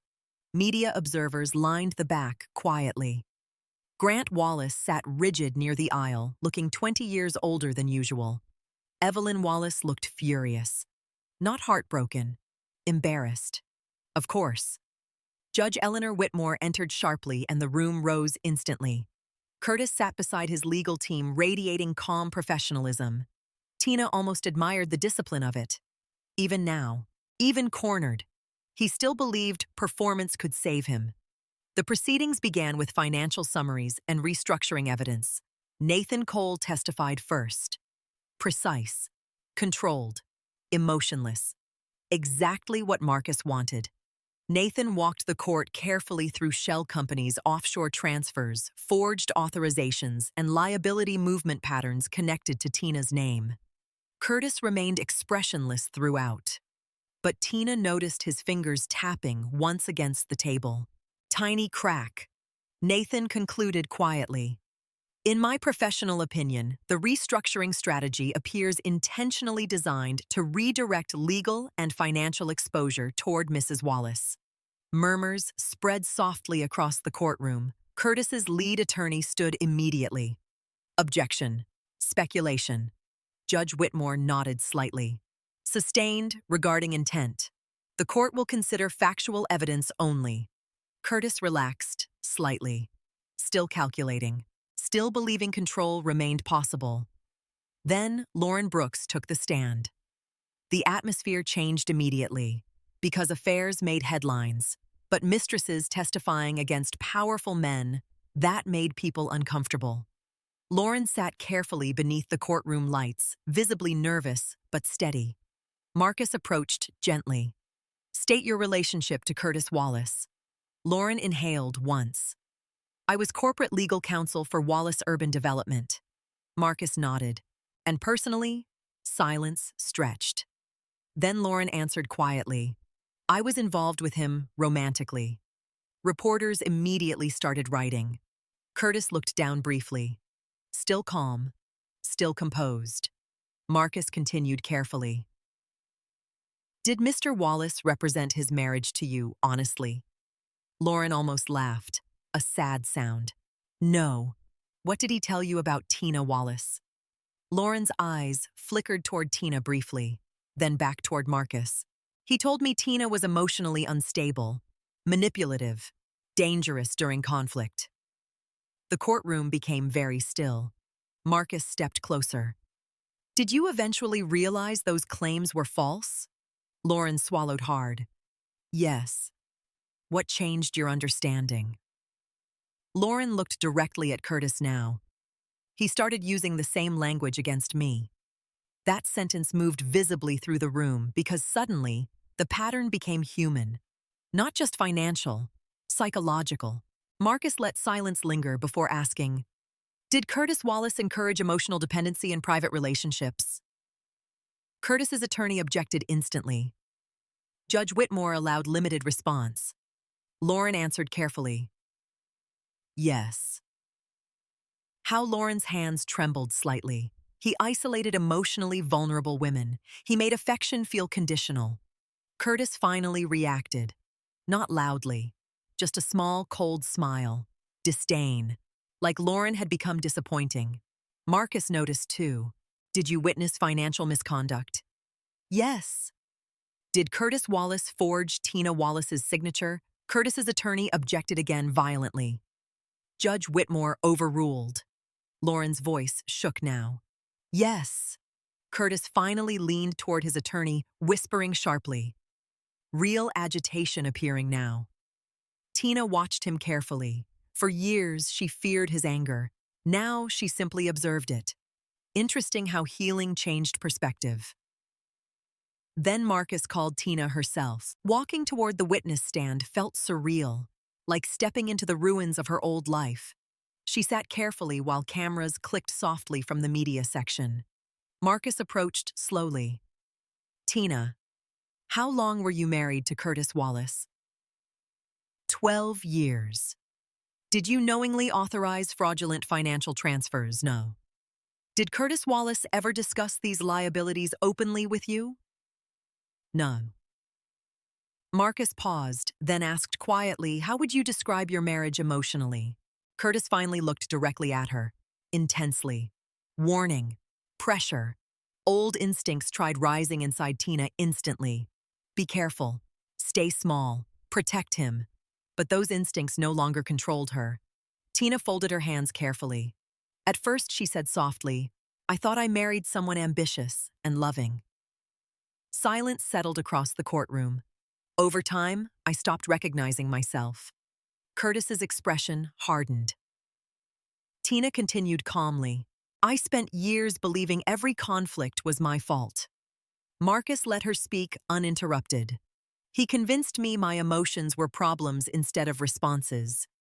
Several jurors watched Tina closely now. Not with pity. Recognition. Dangerous recognition. Tina looked briefly toward Curtis. He made me question my own reality so often that eventually I stopped trusting myself completely. Curtis's attorney stood. Objection. Emotional characterization. Judge Whitmore overruled quietly. Tina's voice remained steady. The cruelest part about emotional manipulation is that it doesn't leave bruises people can photograph. The courtroom went silent. Completely silent. Tina inhaled shakily. You just slowly disappear while everyone around you thinks your marriage is beautiful. Curtis finally looked away. For the first time, all morning. Marcus stepped closer, carefully. When did you realize the marriage was abusive? Tina thought about it, then answered honestly. When I realized my husband was more upset about public embarrassment than destroying my life. That landed hard. Even Curtis visibly reacted. Marcus nodded once, then asked the final question softly. Do you still love Curtis Wallace? The entire courtroom froze. Even Curtis looked up sharply. Tina stared at him for a long moment. The man she once built her entire life around. The man who taught her loneliness inside marriage. The man who weaponized her love against her. Then she answered quietly, I love the woman I became after surviving him more. Curtis's composure cracked completely for the first time. Just slightly, but enough. Enough for everyone to finally see the rage underneath the charm. Then Judge Whitmore turned toward Curtis calmly. One question remains unresolved, Mr. Wallace. Curtis looked up carefully. The judge lifted the forged documents. If your wife did not authorize these transfers. Silence stretched heavily. Who did? And for the first time since this nightmare began, Curtis Wallace had no perfect answer. Curtis Wallace lost everything slowly, which somehow made it more satisfying. Not in one dramatic collapse, not overnight, piece by piece, the way Tina had once lost herself. First came the investors. Within 2 weeks of the hearing, Wallace Urban Development's board removed Curtis from all executive decision-making authority pending federal investigation. The press release used cold corporate language, administrative restructuring, temporary leadership transition, operational integrity. But everyone in Chicago's business world understood what it really meant. Curtis Wallace had become radioactive. Then came the social collapse. Country club invitations quietly disappeared. Charity boards stopped returning calls. Luxury friends who once laughed too loudly at Curtis's jokes suddenly avoided public association with him. Powerful people loved success, but they feared scandal more. Tina watched the unraveling from a distance inside her new downtown apartment overlooking the Chicago River. Smaller than the mansion, quieter too. No marble staircase, no endless empty rooms pretending to be happiness. And strangely, she slept better there. The first night alone, Tina had expected devastation. Instead, she felt silence. Real silence. Not the tense kind that existed beside Curtis. Peaceful silence. The kind where nobody was monitoring her emotions. Nobody repositioned her reality. Nobody made her feel difficult for hurting. She stood barefoot near the windows one evening, holding tea, while city lights shimmered below. For the first time in years, Tina felt emotionally safe inside her own thoughts. That realization nearly made her cry. Her phone buzzed softly against the kitchen counter. Lauren, you free. 10 minutes later, Lauren arrived carrying Thai takeout and a bottle of wine. The dynamic between them still amazed Tina sometimes. Months ago, they were strangers connected only through betrayal. Now, Lauren felt like one of the few people who truly understood the psychological wreckage Curtis left behind. Lauren looked healthier lately too, still sad sometimes, still healing, but no longer trapped inside confusion. That place looks incredible, Lauren said softly while stepping into the apartment. Tina smiled faintly. It feels honest. Lauren understood immediately. No performance. No staged perfection. No curated marriage fantasy. Just space. Real space. They sat together near the windows, eating takeout cartons directly from the containers while rain drifted softly against the glass outside. Grant Wallace resigned from 2 boards today, Lauren said casually. Tina shook her head slowly. Curtis must be furious. Lauren laughed quietly. He is. How do you know? Lauren hesitated briefly. He called me last night. Tina looked up sharply. What? Lauren sighed. He was drunk. That didn't surprise Tina. Curtis hated losing control more than losing people. What did he say? Lauren stared down at her wine glass.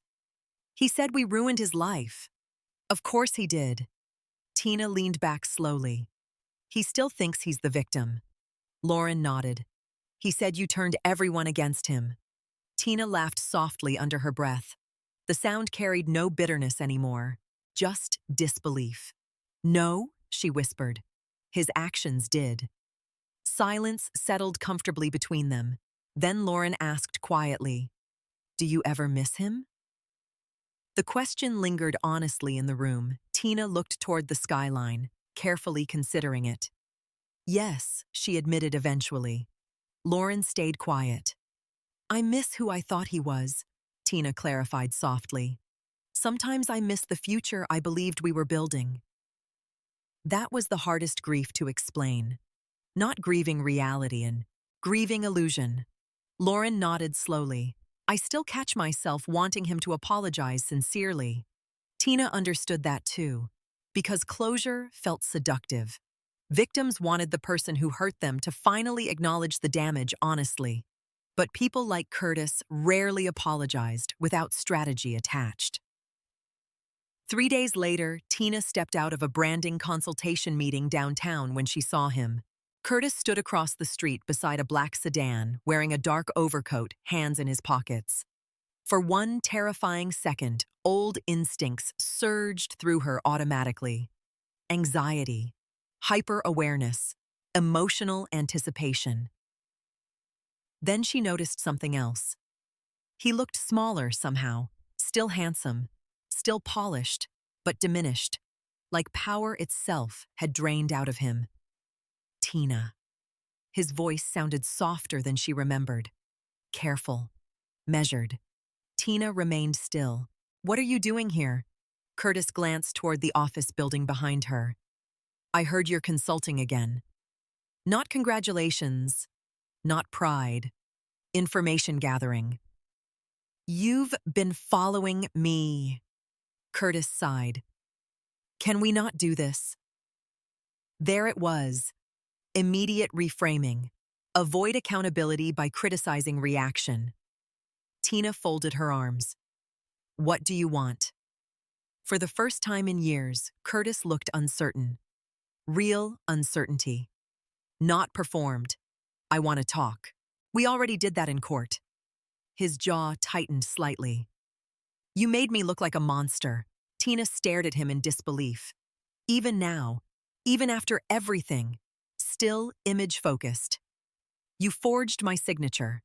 Curtis stepped closer, carefully. "I was under pressure. You cheated on me. You emotionally abandoned me first." The sentence hit like ice water.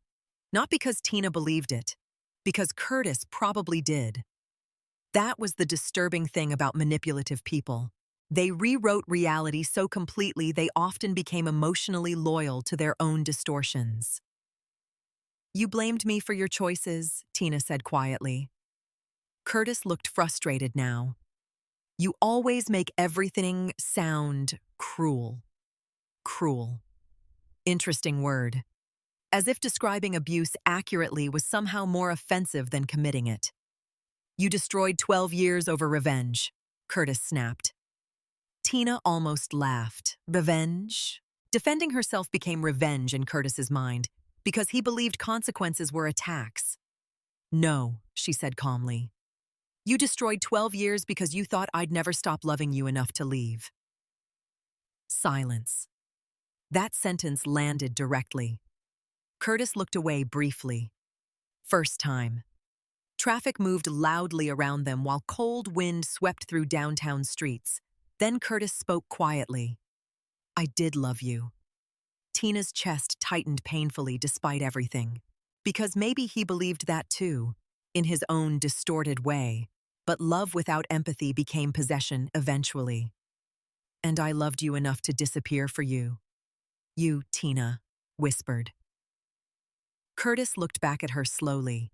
There was something almost human in his expression now. Regret, maybe. Or simply loneliness. "I miss my wife," he said quietly. Tina held his gaze for a long moment, then answered with the truest thing she had learned through all this pain. "You miss the version of me that abandoned herself to make your life easier." Curtis flinched slightly. Tiny, but real. And suddenly, Tina understood something freeing. She no longer needed him to understand the damage. Healing had already started without his permission. A black SUV pulled up beside the curb nearby. Marcus Reed stepped out holding legal folders. Curtis immediately noticed. His expression darkened subtly. Control threatened again. Marcus approached calmly. "Everything okay here?" Tina nodded. "Yes." Curtis looked between them, then back at Tina. "So that's it?" he asked quietly. "You just erase me." Tina looked at the man she once thought she couldn't survive without, then looked at the city around her, the future, waiting beyond him. And for the first time in 12 years, she felt no desire to save the relationship, only herself. "You erased yourself, Curtis," she said softly. Then she turned away. And this time, she didn't look back. 1 year later, Tina Wallace no longer flinched when her phone rang. That alone felt like freedom. Sunlight poured through the massive windows of the downtown office space she and Lauren had renovated together near the Chicago River. Warm wood floors, soft cream walls, fresh coffee brewing constantly somewhere in the background. No cold marble, no performative luxury, just peace. The brass sign near the reception desk read, "The Wallace Foundation for Women's Financial Recovery." Tina still stared at it sometimes in disbelief. Not because she doubted herself anymore, because she finally recognized herself again. "You have the 10 o'clock consultation in Conference B," Lauren called from her office doorway. Tina smiled faintly. "Yes, boss." Lauren rolled her eyes. "You literally co-founded this organization. And yet somehow you still sound scarier in meetings." Lauren laughed. Real laughter. Not the tense kind women use while surviving emotionally dangerous men. Healing looked beautiful on her too. Softer now. More grounded. Still carrying scars, of course. Some wounds never disappeared completely, but they no longer controlled either of them. That was the difference. Tina walked toward the conference room carrying files against her chest while several women sat waiting quietly inside. Different ages, different backgrounds. Same pain in their eyes. Confusion, embarrassment, fear. Tina recognized it instantly because she used to live inside it. One woman looked up nervously. "I saw your interview online."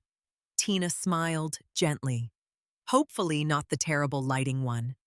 A few women laughed softly. Tension eased immediately.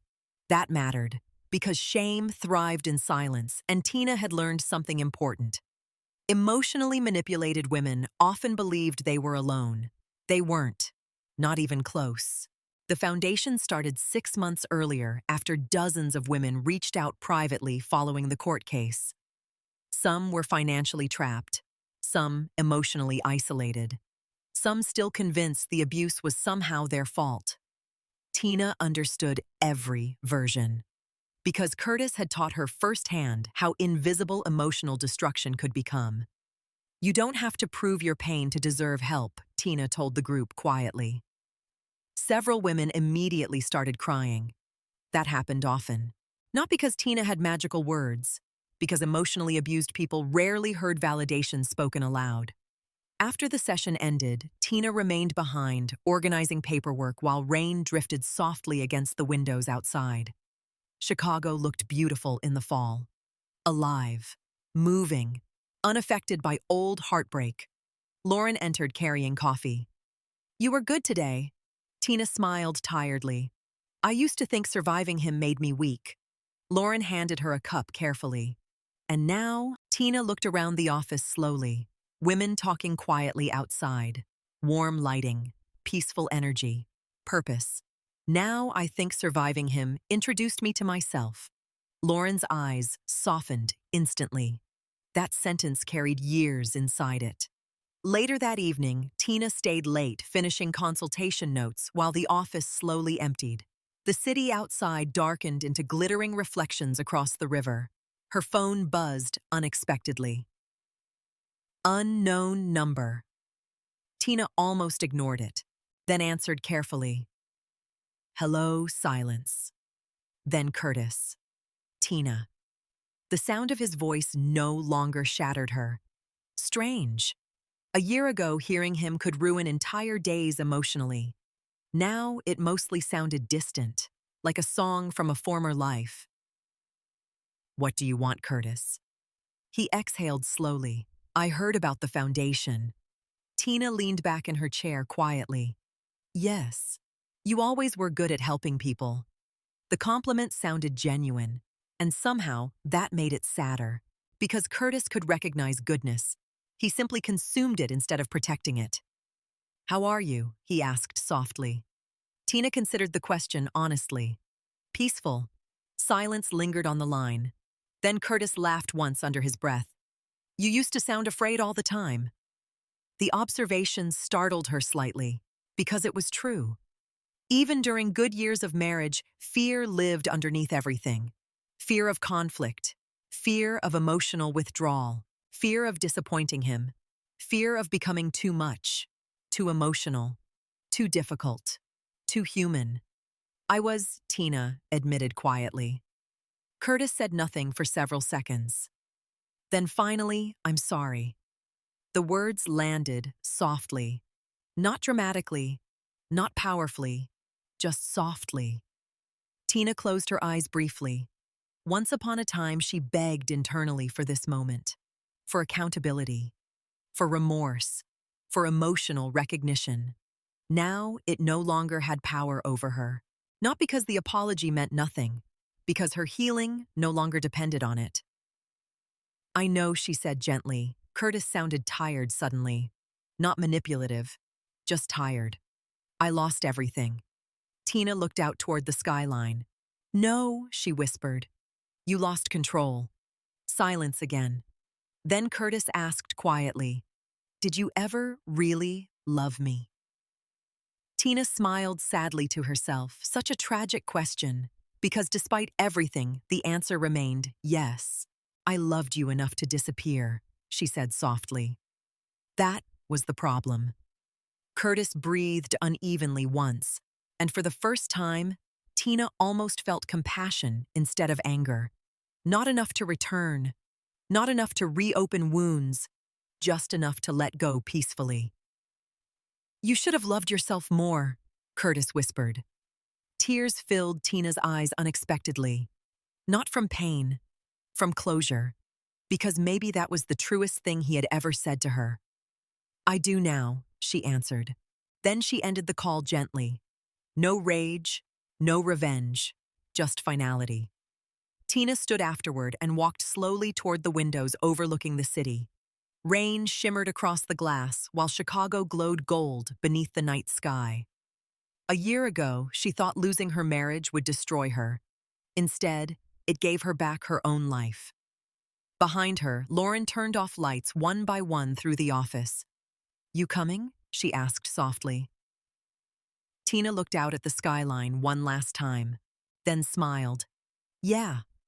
As she walked toward the exit, Tina realized something she wished every broken woman understood sooner. Kindness is not weakness. Loyalty is not self-destruction. And love that requires you to abandon yourself was never really love at all. Curtis Wallace thought he was taking everything from her. Instead, he accidentally introduced Tina Wallace to the strongest version of herself. And this time, she would never disappear again. Sometimes the most dangerous relationships are not the ones filled with screaming violence or obvious cruelty. Sometimes they are quiet, polished, beautiful on the outside. Sometimes emotional manipulation hides behind expensive dinners, gentle voices, and the words, I'm only trying to help you. That's what makes stories like Tina's so painful and so important. Many people lose themselves slowly without even realizing it. They become smaller to keep the peace, softer to avoid conflict, more forgiving than healthy. They confuse loyalty with self-sacrifice and mistake emotional survival for love. And little by little, they disappear inside relationships that only thrive when they are powerless. But healing begins the moment someone stops asking, how do I make them love me? and starts asking, why do I believe I must suffer to deserve love at all? Tina's real victory was never destroying Curtis. It was rebuilding herself. It was learning that boundaries are not cruelty. Walking away is not failure. And protecting your peace is not selfish. Sometimes the people who hurt us most unintentionally force us to meet the strongest version of ourselves. Not because pain is beautiful, but because survival reveals truths comfort never could. And maybe the deepest lesson of all is this: a kind woman is not a weak woman. A loving heart should never become a weapon used against itself. Real love does not require you to abandon your voice, your instincts, your identity, or your worth in order to keep someone else comfortable. If this story touched you in any way, share your thoughts in the comments. Have you ever had to rebuild yourself after betrayal, manipulation, or heartbreak? At what point do you think Tina should have walked away? And if you enjoy emotional storytelling about healing self-worth, betrayal, and powerful new beginnings, don't forget to subscribe and stay with us for more stories that remind people they are never truly alone.